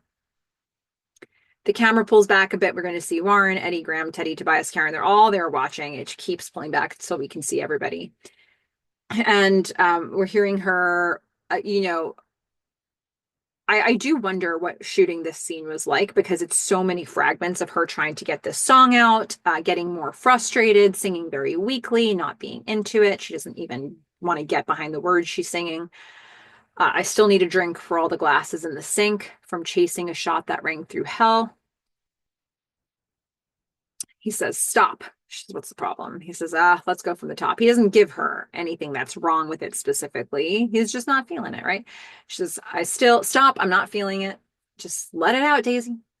We're going to get a close-up on him judging her. And this faraway shot of her from across the soundboard. Really cool choice. Daisy's, it's just that moment. It's like she feels so distant from everybody. So she continues, I still needed a drink for all the glasses in the sink from chasing a shot that rang through hell. For the record, he's like, again. She says, I still need a drink. He says, again, Daisy. Eddie starts hanging his head. Did anybody here ever see the movie Miracle? The ice hockey movie about the 1980 Olympic hockey team. If you have, a movie I very much love, you're going to hear things like, again, again, again, in one particular scene. Hard to forget that scene. This scene reminded me of that. All right, Daisy says, what's the effing problem? Billy's saying, after yesterday, it's the least you can do. Warren gets uncomfortable. And Karen, Billy says, again. Daisy's thinking, to think that I would buy that wink, but that little thing you do just ain't right. He says, stop, one more from the top. The band's shuffling their feet. Graham's even hanging his head now. What is this? I mean, it's just gotta be the band must just be like, what is happening? Like I don't know, like how much can you read about what's happening between Dilly and Daisy Daisy and Billy? When you see stuff like this going on, clearly something's going on. But what? And there's like been some sort of a pivotal thing. I don't know. Maybe it's easy to see that as an audience member, and this is just what it's like every day for the band. I don't know. Billy just keeps saying, stop, stop, stop. We see a whole bunch of times Billy just saying, stop. He just keeps cutting her off. She looks like she's going to cry. Warren speaks, and like, we see Warren for a second, and the camera pulls back. Like somebody spoke and interrupted this madness. He says, Billy, hey, just ease up on her, man. Daisy is taking a break here for a minute. She takes off her headphones. We see her again, far away over the soundboard. Billy goes in to talk to her. Billy says, Daisy, you're just not trying hard enough. She nods like, oh, come on. Not an accepting nod, like a get over yourself nod. He says, all right, I just need you to feel, I mean, what are you afraid of? Um, and that's the kind of thing that she was saying to him way back when. What are you afraid of? Well, here he's throwing it right back at her. And Daisy nods and she puts down her glass and she spits out F this and she walks out. And we go outside the studio into the parking lot and she's got these huge sleeves. She's got this daisy walk with arms that go sideways. So good. Um, he comes out after her. She's shouting her name. She says, why are you doing this? He says, this is what we do. We push each other to be better. The interviewer says, what did you say to her? Interview Billy says, what do you mean? The interviewer says, I mean, the voice on the album, how did you get her to sing like that? Then we find out. We go to the parking lot. We're going to get a pre-lap of the instrumentals of More Fun to Miss, and then we look at the parking lot. Daisy says, you want me to sing your song? I'll sing your effing song if you tell me the truth. Tell me that there's nothing going on between us. Billy's like, ooh. She says, tell me that that the way I feel, that this is in my effing head. I'll go in there and I'll sing that song and we can all go home and never talk about this again. Tell me I'm effing crazy. He grabs her face and he kisses her. And it's not just a kiss. It's like it's like monumental. And it's shot to be monumental. And from what I have seen of Billy in this episode, from the intensity of the looks he's been giving her across the whole episode, this is real. This is not him trying to get a good song out of Daisy, my feeling. This is him acting on his urge and her really pushing him to it. I mean, I think part of the pain of this moment is this last little thread of no, it's not really happening, that he's trying to hang on to for appearances and giving her 4 million signals to the contrary. And she just needs, like, for as much honesty as there seems to be in how they communicate with each other, this is a really big thing to withhold and to not be honest about. And it's driving her mad. And so she pushes him on it, and we get this kiss. And then we get a very strong version of her vocals when she goes back into the studio.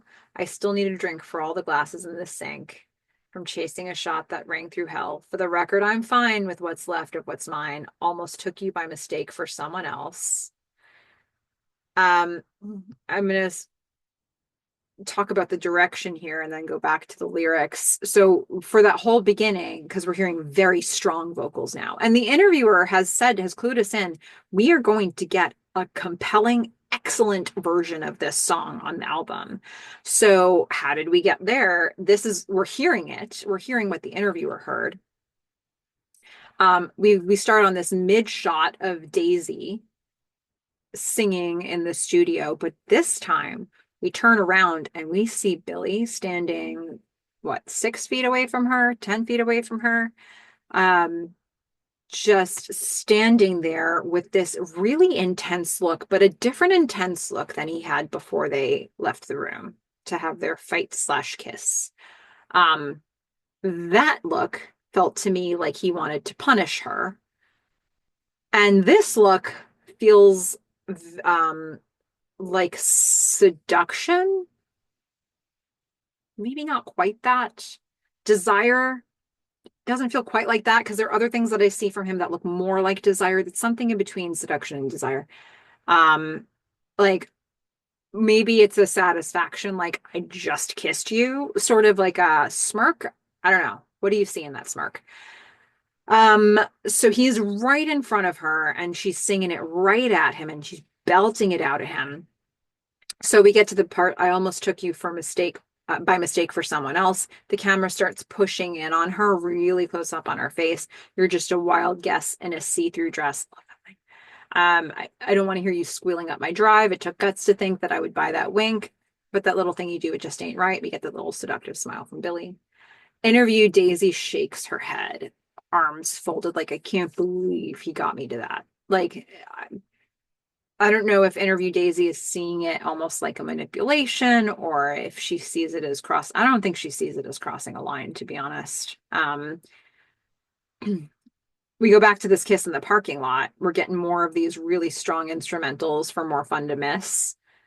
And the camera is for a moment looking up at them, sort of diagonally up at them. We get a very close up shot of them kissing. The camera like sort of pulls up and over them so we can see the sunlight. Again, nature around Daisy and Billy. So he's sort of come into her lyrical world in the action that's happening between them.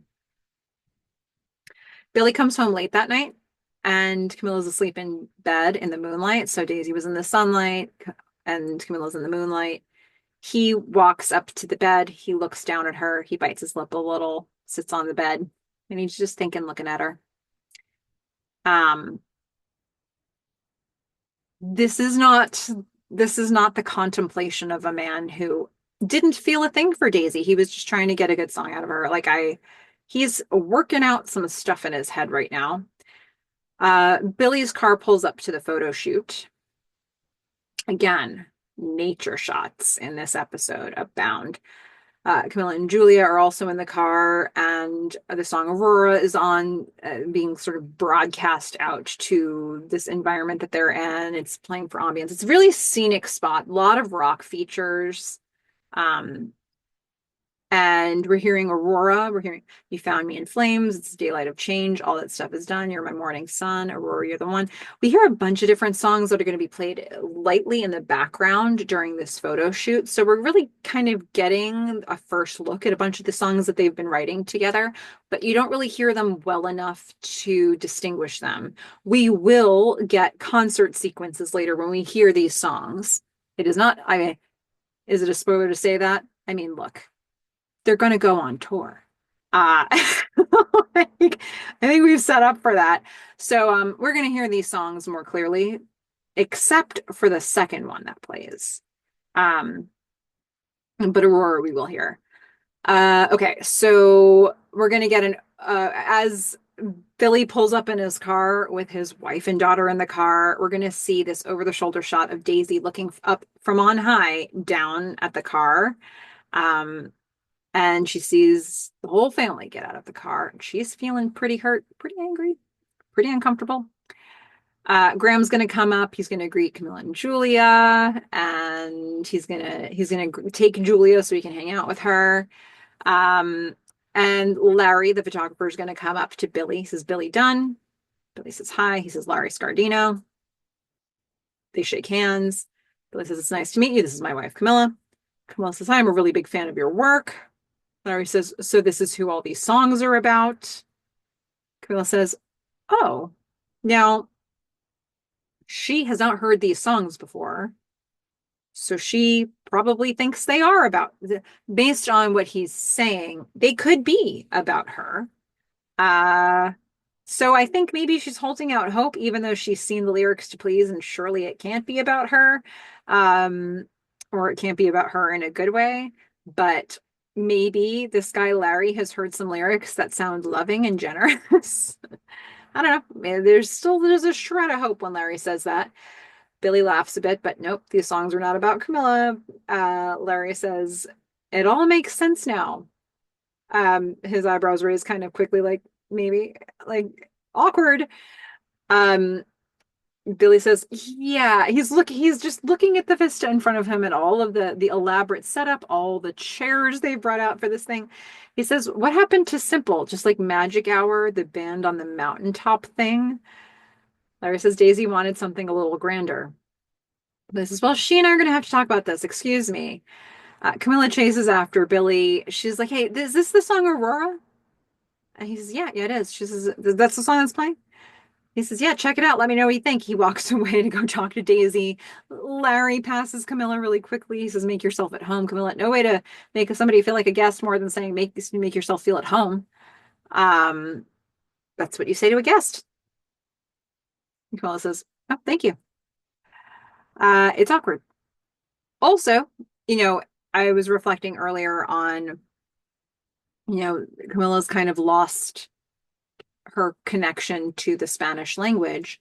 She also is a photographer, and here she is meeting some other photographer who's shooting their album cover, or who is officially supposed to be shooting their album cover. And that's really saying something, Now, granted, like the studio, were they going to hire Camilla just because she's Billy's wife? Maybe not. But did she even get to submit a portfolio? I'm thinking no.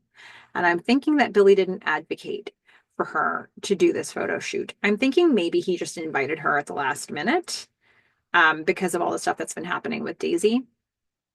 But here she is being introduced to some other photographer who is going to shoot this day. So another aspect of her that's being sort of pushed down, or at least not recognized by Billy. Okay, Daisy is standing. She's got a big coat on. She's smoking. Billy approaches. We're hearing Aurora, you're the one. You're my morning sun. Billy says, "It's a little much, isn't it?" He's looking at the spread in front of him. He says, "We're a band from Pittsburgh." She says, "Not anymore." She stands. She stamps out her cigarette. Like, hey, all those things that used to be you, they're not. This is the new thing. It also feels like a very Camilla versus Daisy line read, or line in like period, however you read it. Billy says, "You okay?" Daisy stands right in front of him. She gets right in his face, just holds herself there for a moment, stands her ground, and then walks away. And he watches her go. The posturing. Meanwhile, Lauren is sword fighting with Julia who's in Graham's arms. He's given her one of his drumsticks. They're sword fighting with drumsticks. Graham's like, "Yeah, get him." Lauren says, "You'll never take me alive," but she's too good. She's skilled.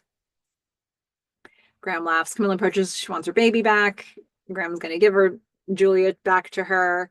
They do a little transfer. And then Graham and Mara are gonna grab some snacks from the snack table and go somewhere else. And Camilla's gonna stand by the snacks table. And Daisy comes over to grab some snacks, and there's Camilla. Billy looks on from a distance, and the song "Please" comes on. Now, this song, if you like this song, and this is my favorite song from this album, this is it. This is the only time you're going to hear it. So if you kind of liked the lyrics, or if you kind of liked where it was headed, or if you like the darkness of it, the driving beat of it, you're just going to check out the album, because you aren't going to hear it in the show beyond this, which you can barely make it out. But we can hear lyrics like "Please, if it's only a single bite." And again, "Please, I have a family." To have that particular song playing over Daisy encountering Camilla and Julia at the snack table says something, right? So Daisy says to Julia, "Oh my gosh, you're so big." Camilla laughs. She's like, "No, right?"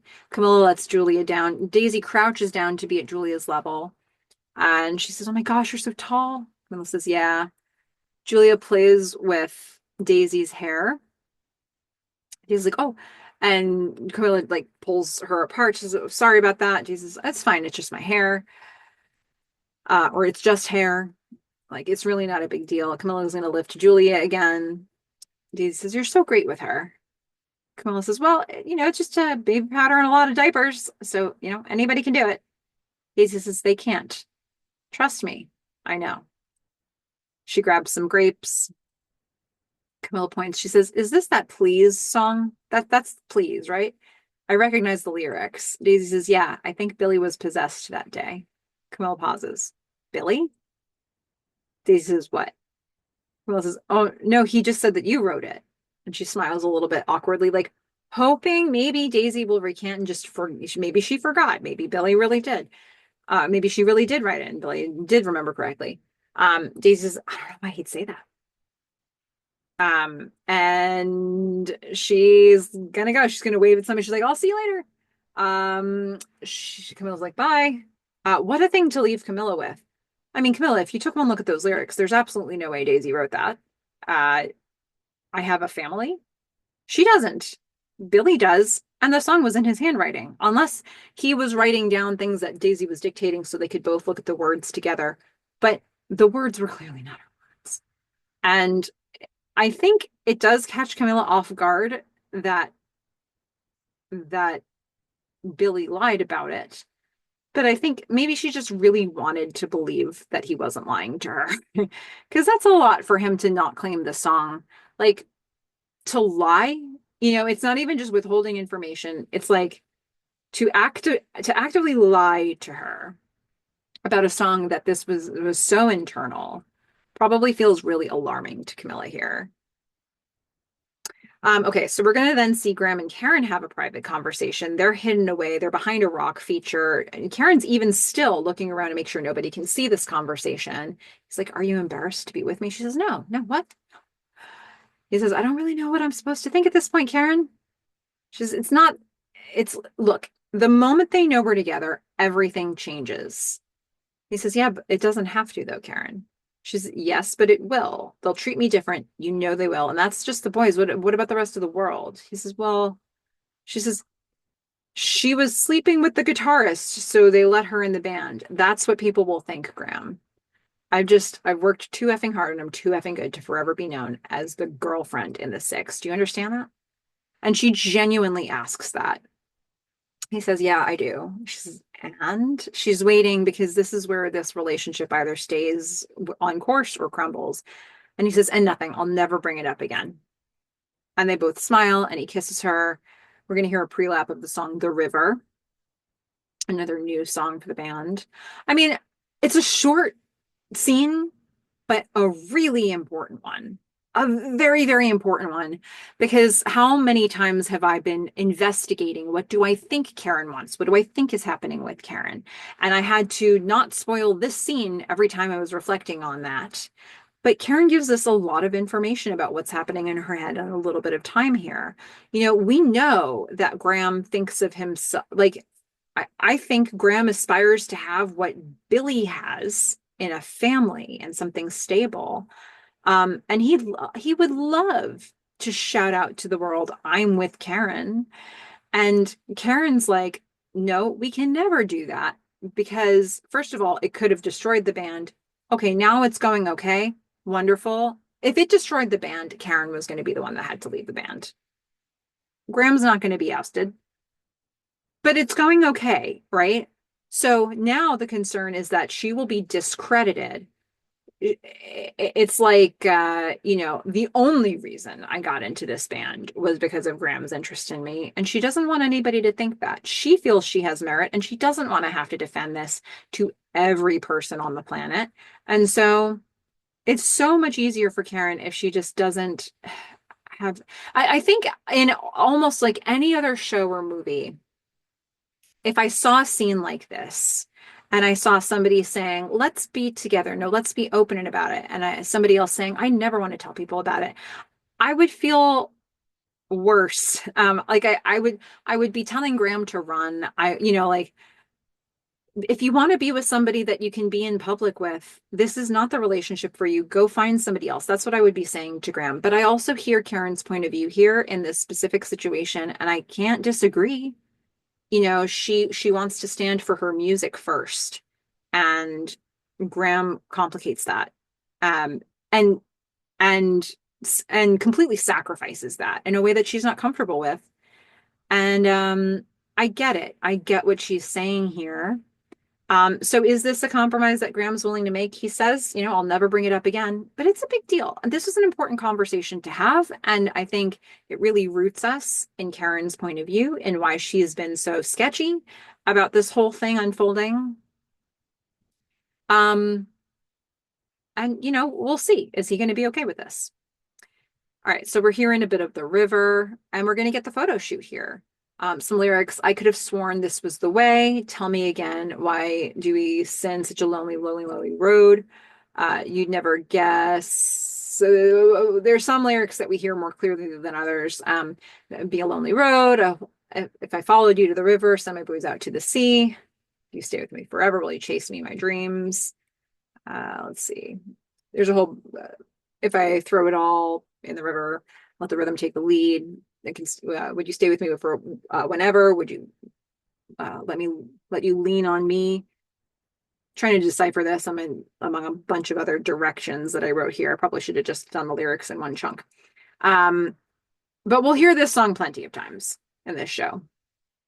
So Larry's working on getting everybody in formation. We've got people sitting in fancy chairs. We've got this beautiful backdrop behind them. Daisy's sort of off on the side, kind of on her own. Billy's on the other side. Larry, the photographer, tries to switch. He does switch Eddie and Billy so that Billy is sitting next to Daisy. And he's clearly trying to get more shots of just Daisy and Billy together as sort of a centerpiece. And, Eddie's not loving that he's been sort of moved away from Daisy and that he can see where this photo shoot is going. Then they're going to get shots of just Daisy and Billy, and we see Eddie rolling his eyes. The rest of the band gets up. And he's trying to get Daisy and Billy to have a little like energy between them here. Because Daisy is super cold at this point in the scene. She's just icing Billy out all the way. Larry wants Daisy and Billy to sit next to each other, to just be physically closer together. And Camilla's observing all of this, and she's got a bit of a scowl on her face. We're going to see, some more interactive shots, him holding Daisy with free arms. It's a lot for Camilla to take in. Jonah is going to approach as Billy descends from this part of the photo shoot. And Jonah says, Billy, can I grab you for a minute to go over some stuff? Billy says, sure. This is cool. A couple things came up. Just wanted to double check. You're naming it Aurora, right? Billy says, yes, Aurora. He says, and the town you grew up in? Billy's like, Hazelwood. He says, what was the name of that recovery clinic? Oh, slip that one right in there. Billy pauses, like, who told you that? Jonah says, sorry, Daisy mentioned something about that first tour, you needing to dry out and whatnot. Billy looks in her direction. Traitor! Betrayal! He says, Jonah says, I mean, whatever happened, it happens, right? Drugs, women, you're a rock star. What are you gonna do?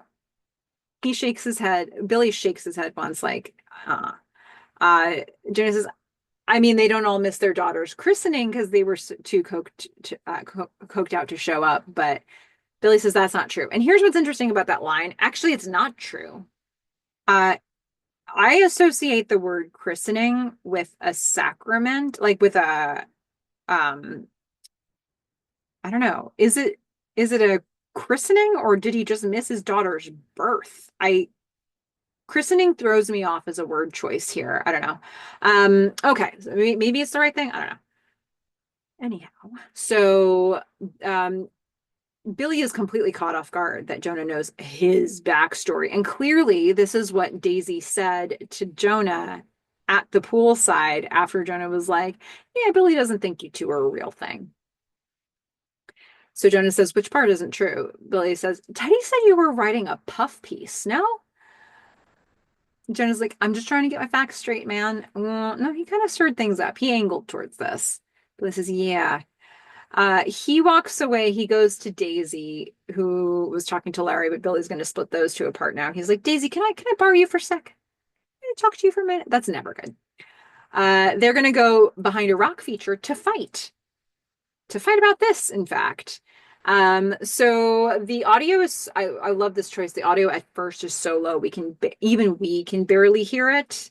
And remains that way for quite a bit of the fight, where it's like, ooh, they're trying to get removed from everybody. So Camilla can't hear, like, they don't want anybody observing this, including us. We can't even hear this conversation.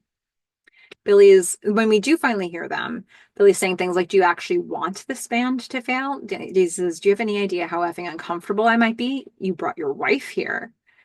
He says, of course my wife is here. The yelling is going to continue.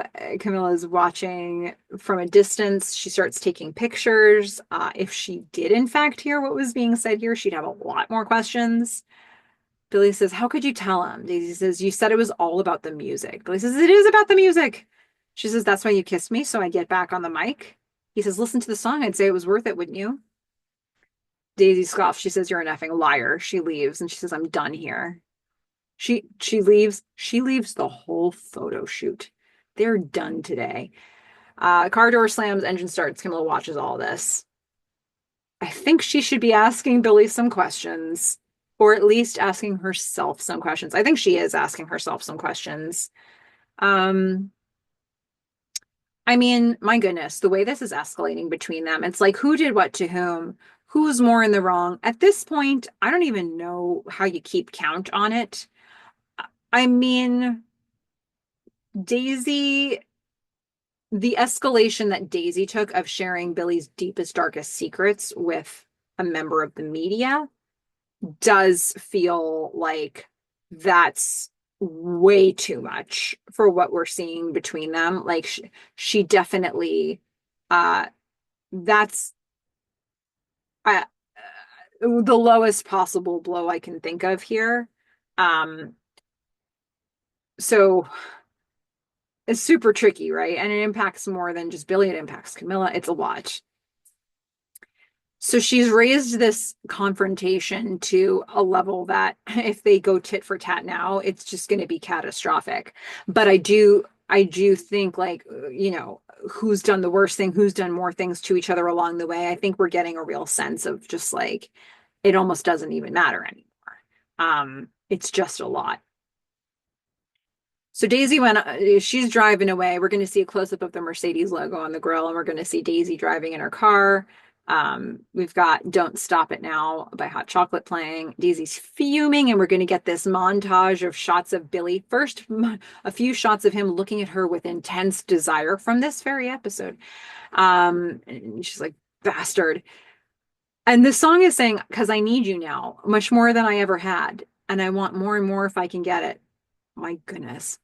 She starts daydreaming of their kiss, and then she gets an idea, and she's like has to write it down. She's in the middle of driving on a winding mountain road.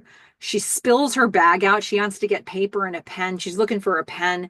She gets so fixated on finding what she needs to write down this idea that she gets into a car crash. She hits the car in front of her, and she's whatever. She still has this idea, so she starts writing out lyrics to Regret Me on a map. And somebody comes up, the man she just crashed into his car, he comes up to her window. He's trying to get her to roll down the window to talk it out. She's like, what? He's like, look what you did. She's like, what do you mean? He says, he's trying to sort out the accident. She's writing down a hit song. The arguing continues indistinctly as the camera pulls back, sort of the opposite of what we saw with Billy before, where the fighting was indistinct and then the camera pulled in. All right, so we're gonna see Camilla and Billy's house. Will comes down looking like she's ready for a night on the town. I mean, all the information she's gotten so far, all the parts of herself that she's lost, she wants to reclaim a little something here. So she goes out of the house looking hot. She says, I'm going out for a bit. Doesn't invite Billy to come with her. He says, okay. Let him wonder, you know? She leaves. Billy looks behind her confused, like, oh, she's never done a thing like this before. She has changed the dance. Camilla, we're going to see her at a bar with a drink. Is she happy to be out looking hot? Nope. She is distracted. She's thinking, not feeling good about life, probably crying a little bit. We see Eddie talking to a woman. Further back in the scene, he sees Camilla. He's a little confused. Again, Josh Whitehouse and his choices. The look on his face when he sees Camilla and the double take that he gives. Watch it back. Roll back that footage. So good. It's like, it's like, it's happened. Camilla's out without Billy. He doesn't know what to do with himself, with his face, with the woman he's talking to. In fact, he doesn't even care about the one he's talking to. He was having a full-on conversation with her, but he sees Camilla. They see each other, and he gets up and leaves the person he was talking to without even saying anything, not even acknowledging that he had been talking to her. He goes over to Camilla and he says, what are you doing here?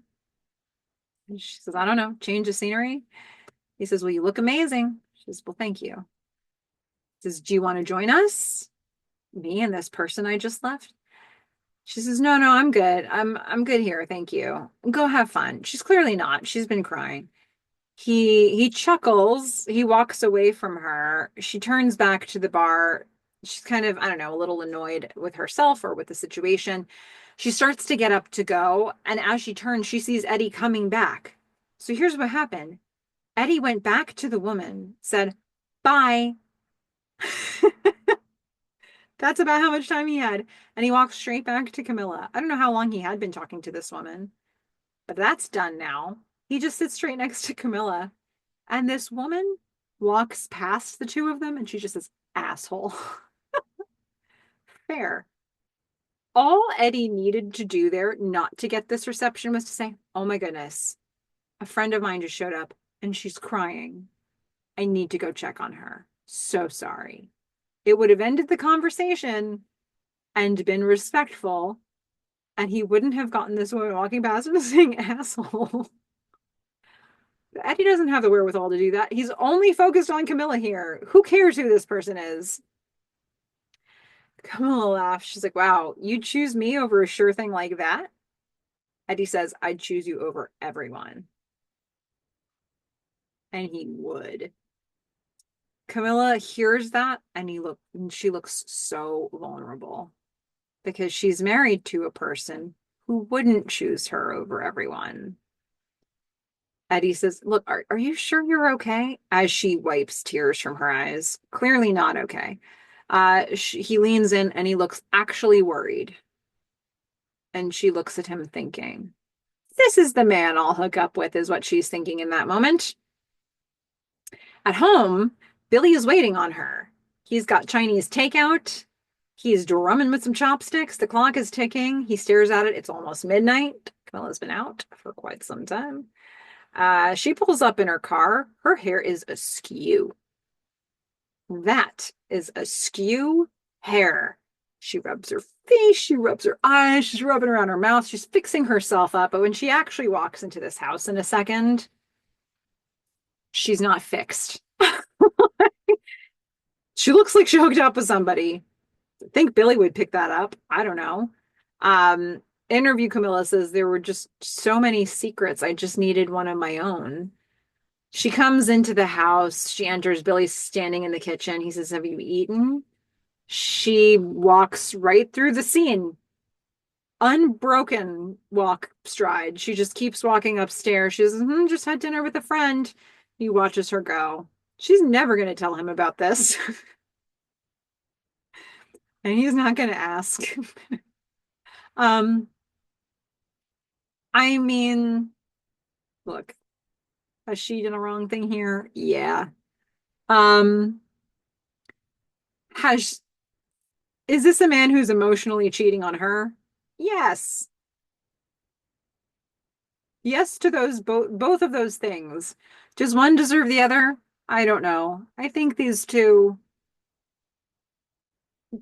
this is a rocky relationship, is all I'm saying. Um, we're gonna go to the studio the next day, and Billy walks into the lobby. Again, Josh Whitehouse, everybody. Billy walks into the lounge lobby area of this studio. Eddie is coming in from the hallway, takes one look, sees Billy, and doesn't just turn and walk away. He practically skips slash runs out. It's both a skip and a run.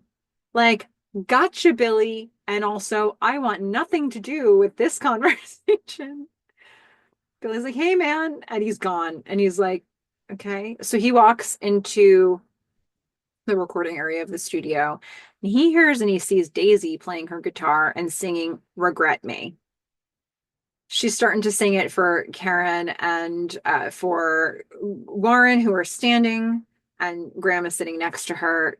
Karen's bopping her head. She's liking it. Warren points to Daisy as soon as Billy comes in, like, listen to this. She's got a good one. We've got lyrics like, you regret me, I regret you, you couldn't handle your liquor, and you can't seem to handle the truth. I'm a slippage in the system, and I'm perfectly ready to strike. So go ahead and regret me, but I'm not easing up on this mic. Ugh, she is not under control as far as Billy's concerned. This is a revenge song right here. So, as was more fun to miss, by the way. So she's singing this. She looks him dead in the eye. She gets up. She brings the lyrics to Billy. She says, I wrote one for you this time. He's going to look down. He's going to take those lyrics. He says, this isn't going on the album. She says, why? He says, we agreed to write everything together. She says, you wrote More Fun to Miss without me, right? That's going on the album. He says, well, this is different. She says, why? It's because I say it is. That's why.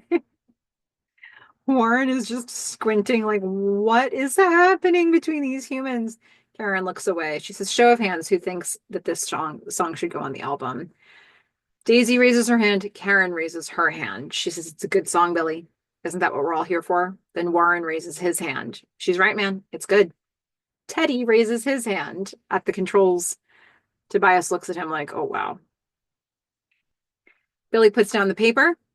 He grabs his guitar. He storms out. This is BS.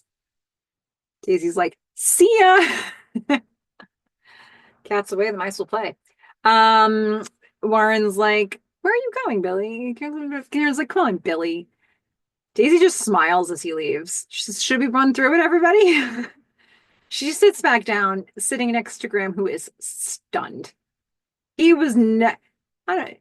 It didn't matter what he voted. He was going to be outvoted, but he was going to vote with Billy. Billy storms out. He gets to the parking lot. He kicks out the glass on the headline of his car. Furious. Jonah gets out of his car. He saw all of this. Billy sees him. He's like, oh, this guy again. Rolling Stone. Jonah says, look, man, I'm not trying to cause you any problems. Billy says, I don't really believe you. As he shouldn't. This is a member of the media looking to get the best story he possibly can. Jonah says, I do have a story to write. Billy says, I'm asking you, please don't put my daughter in your story. Fair. I don't know if the rules have changed around this. There was a time when a bunch of celebrities, I think Halle Berry was at the lead of it. They actually got was it a bill passed that paparazzi can't take photos of celebrities' kids and sell them. And there was more that went into it, but it was basically like take photos of us. We're in the industry, we know, but you can't take pictures of our minor children without like consent, or I don't know what the details were of it. But I wonder with something like this, if that could happen now. I'm not sure. My guess is maybe no, but I don't know. This wasn't exactly about Julia herself. This was about Billy's choice around Julia. But just something that I got thinking about as I was talking this through. He says, don't put my daughter in your story. Jonah says, give me something better then. Okay, fair. He's bargaining for better and better stories. The camera pans from Jonah to Billy. All right, Billy's going to give him a better story. We're going to see the Regret Me recording session. Graham's working on the guitar part. Daisy gives him a thumbs up. Awesome. She turns to Eddie. We get a quick rack focus. It's like almost comedic. Do whatever the F you want. He kind of smirks and he nods like he's never heard anybody say. He's never been empowered in this way before. This is going to go on the album and I just get to do whatever I want. And then Karen's working at the keyboard. We hear Daisy's vocals. You regret me and I regret you. I find it perfectly natural here in my car to be doing off the PCH highway. The H stands for highway. But that's just me. I don't know. Does anybody actually call it PCH highway who lives here? I don't know. Okay, the camera roves between them as they record this song without Billy. Off the PCH highway with the typical wonderful view. Go ahead and regret me, but I'm beating you to it, dude.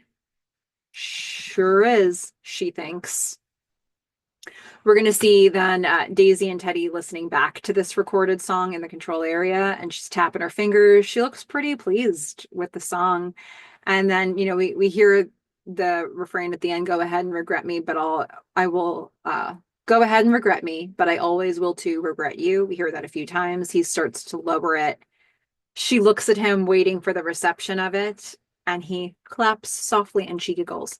Remember earlier in this series, she was writing, when she started to actually value his opinion, she would present these songs to him or these lyrics, and she really wanted this kind of reception. And here he is saying, hey, you just wrote a hit song. And this one was all her. I feel like Daisy and Billy have really put each other through a training ground where perhaps neither of them on their own were writing like the best songs. And Daisy's songs were maybe a little too aimless and a little too, they didn't have a story. They didn't take him somewhere from beginning to end. But here, after like working with Billy, some of his style infused into her style, and she put together a complete awesome song. And he's able to do something similar now because of the work that they've done together. So interview Daisy says, and that's how we ended the Aurora sessions. Interview Graham says, we had a 3-week break before rehearsal started. Interview Warren says, I chartered a boat and I sailed down to Mexico with these 2 sets of identical twins. Interview Eddie says, that's very on brand for Warren. Interview Eddie says, I just stayed around, just to see what would happen, or whatever. He can't even look at the camera. He's hanging around hoping Camilla wants this to be more than a one-night stand. Um, Interview Karen says, I don't think we did anything actually. And she raises her eyebrows and opens her eyes wide, like, what happens on break stays on break, right? We're going to see the morning light come in as Karen's listening to the radio. The radio DJ says, soaring up the charts is this brand new ditty from the Six, our most requested song of the day. This one's called Aurora. She smiles, she turns her head, and then she goes and cuddles up against Graham. That's what she was actually doing on the break, which we already could have guessed.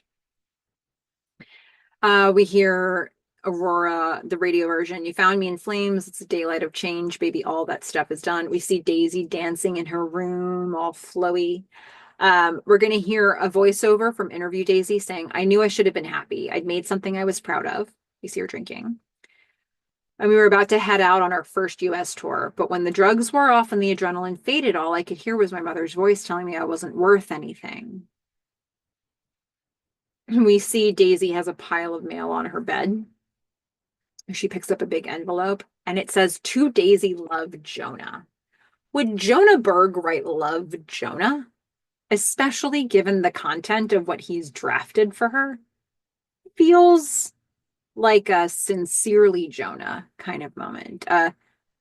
Best regards, Jonah. Cheers, Jonah sort of moment. He says, love, Jonah. But what a thing to say. Well, we hear a couple more lyrics. My crazy ways are done. You're my morning sun. Aurora, you're my morning sun. We're gonna get her opening the envelope. I think I don't want to bypass this bit about her mother. There are a couple of moments in this episode where she's kind of called back to her childhood.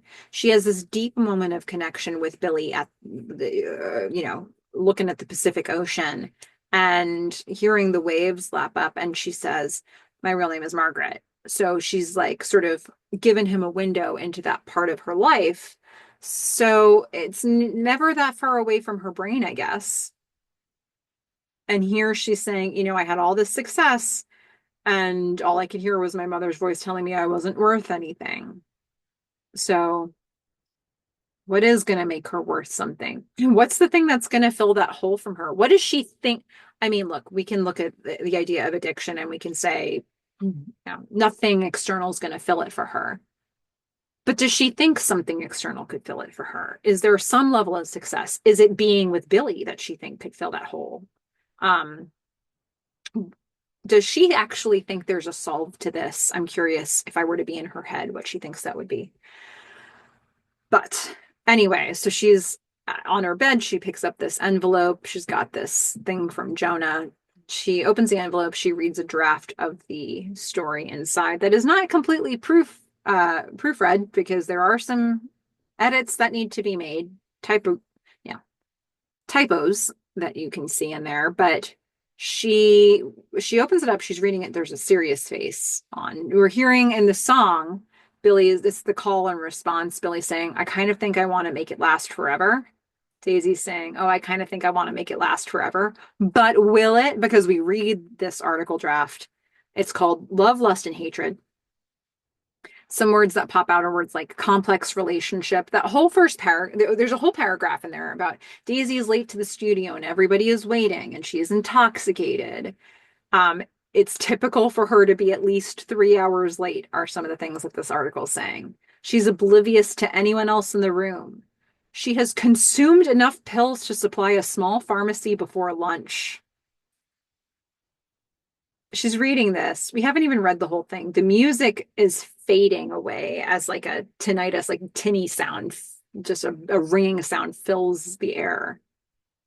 We hear, I kind of think I want to make it last forever. I kind of think I want to make it last forever. Um, Aurora, I'm here. I mean, it's not an article where Jonah Berg should have been writing love Jonah. It's is it untrue? Maybe not. Is it a mirror being held up to her?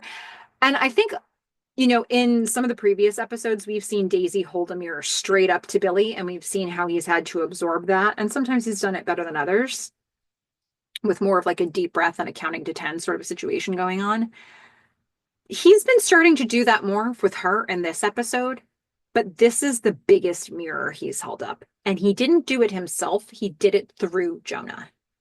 So Jonah has written Billy's thoughts, and this is him going, this is what you look like.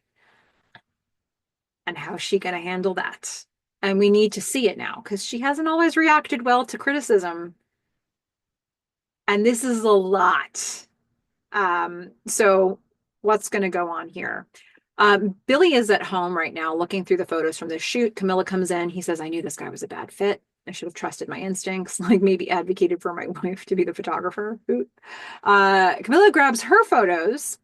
She drops one on the table, what she thinks is the best one. It's Billy and Daisy up close to each other. He's got hair all over his face, sort of wind blown towards Daisy.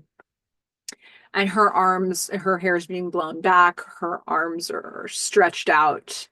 The sun is hitting them just right. And it kind of makes me think about that kiss they had earlier with the sun playing in. Camilla says, we used to fight like that. She says, look, I don't need to know everything, but if you love her, Billy says, I don't. Camilla says, well, if you ever do, that's when this ends. Do you understand? Billy says, hey.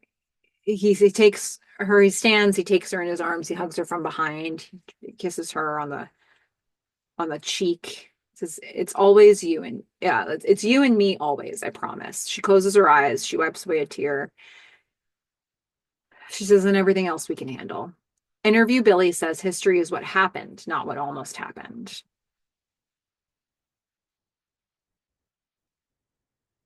I disagree. I don't think it makes a lick of difference whether he kissed her or not here. Um, I don't think it makes a lick of difference whether he says he loves Daisy or not. I think this is a deep emotional affair for Billy. I think the number of fixated looks, desirous looks we get of Billy towards Daisy. I just, for me, that would be an affair. Like that, I don't know. Affair is such a specific word, right? If if I'm seeing this towards somebody, I'm not feeling good about it. And for me, I can't trust the solidity of the relationship at that point. Camilla's got so much information here. I mean, goodness gracious. If you ever love her, that's where this ends. What does she need to see? I don't know.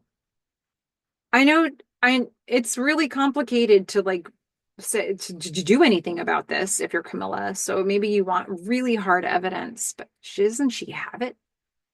If you're going to say a thing like this, what's going to be your point of no return exactly? Billy's not ever going to come to her and say, I love Daisy, right? Like, I don't know. I can appreciate wanting to hold on to this, but Camilla. Um, what are you saving? I don't know. Anyway, okay. So as we get towards the end of this here, we're going to see Billy knock on Daisy's door. the chateau. And interview Billy's voice says, he's saying history is what actually happened. It's not why you did what you did, but what you did. That's what matters. So he didn't have an affair he didn't have sex with Daisy, but he's like, I don't know, the depth of this thing is so far beyond. Anyway, so he says, so no one is answering at the door. Somebody comes to the door. It's a maid, not Daisy. He says, I'm looking for the woman who lives here. He's like looking inside, like she was here. The maid says nobody's lived here since Wednesday. She shuts the door. Billy doesn't know what to make of that. And then we're going to see somebody put a passport down on a table. Daisy takes bags out of a car. We hear Heart's Crazy on You start. And a woman says, how long are you planning to stay in Greece, Miss Jones? Daisy says, I never really think that far ahead. And we look from Daisy's viewpoint, kind of from behind her, out to Greece. And she turns to the camera. And we go to credits and we hear Heart's Crazy on You. Daisy ran. Daisy took one look at this draft of the article, and she not only left town, she left the country, she left the continent. She got herself as far away as she could think to get. And that's what she's doing. How long is she going to be there? Who knows? She doesn't give an exact amount of time based on the break they have before the tour. So what's going to happen here? So yeah, a mirror was held up to her and she fled. Fight, flight, or freeze. She had the flight reaction. And that is this episode. So much complexity, particularly between Billy and Daisy here, between Billy, Daisy, and Camilla. I like that Karen has been able to finally articulate for Graham exactly what is holding her back in this relationship from proceeding to a place that he probably wants to get to. So she's put all the things out there. It's and they've got a whole album of songs. So let's see what happens from here. Let's talk about music really quickly from this episode. Of course, Dancing Barefoot by Patti Smith, the opening credits. We hear Come On, Come Over by Jaco Pastorius. We hear Solid Funk by Linda and the Funky Boys. Don't Stop It Now by Hot Chocolate. We hear Crazy on You by Heart. And we hear a bunch of songs by Daisy Jones and the Six. Some are a little bit clearer than others. So we hear Kill You to Try and just a little bit of no words. We hear More Fun to Miss. We get a little bit of Aurora. The radio version we hear later is maybe a little bit more clear to us. And then Please and The River and Regret Me. Regret Me, we hear it in a studio recording, but Please and The River are really just like what we're hearing in the background at the photo shoot. So The River, hopefully we'll get that more later. Okay. Favorite quotes from this episode. I've got a bunch of honorable mentions. First of all, I've got one from Daisy. Look, I know that I said I would tell you everything, but how much of everything do you really want to know? Good question. I've got one that's a pair of quotes back to back. Interview Jonah says, even now, when you listen to that album, every song is like a coded message from Billy to Daisy, Daisy to Billy. And Interview Eddie says, I'm sorry, did he say coded? So good. I've got an honorable mention from Karen who says, so she actually curses here. I'm sort of bleeping myself out with that. Karen says, I've just worked too effing hard and I'm too effing good to forever be known as the girlfriend in the Six. I mean, it's really like, it's Karen. Like that one quote, I love that quote because it is Karen. And it's important to that character. Another quote that I really like from Eddie, I'd choose you over everyone. He says that to Camilla. Seems to be true. And my favorite quote of the episode, I'm going to give this one to Billy. You made Honeycomb better. You make everything better. You don't say a thing like that for show, Billy. Come on. I mean, this man, he needs to do some serious soul searching. He can't have it always. He's definitely giving a lot of signals to Daisy. So don't you even try to deny it. Um, I mean, that's what's happening. Okay. Question for all of you. I guess the thing that I really want to explore here is this thing that Interview Billy says, history is what happened, not what almost happened. How much truth is there to that? I think Interview Billy is trying to say, look, I mean, okay, we kissed, but I could have slept with her at the chateau and didn't. It's the fact that I didn't do it. That's the indicator. It's like, I don't know. I look at it literally everything else that I see from him in this episode and towards the end of the last episode. And I think this is a man who has very intense feelings for Daisy. And if I were Camilla, I would not feel good about being in a relationship with somebody who felt that way about somebody else. Um, so it's not what almost happened. It still is happening. It just wasn't sex. At least not in this episode. I'm not spoiling this for anybody. I'm not telling you what does or doesn't happen in the future. All I'm saying is this is what we know about them to this point. And this is what the interviewer knows about them to this point. So I don't agree with the logic that he's hiding behind here.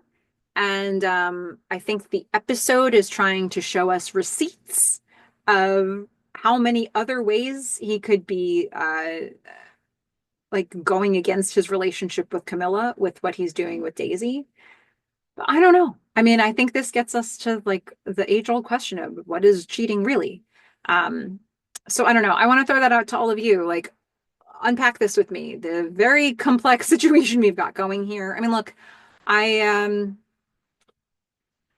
I really feel that there is an intense draw between Billy and Daisy that does not exist to me between Billy and Camilla. And part of the reason for that is that he shuts off a huge part of himself, maybe his authentic self with Camilla, and he's being his mask with Camilla. And she asked him for that. She asked him for that way back when, and he's doing it.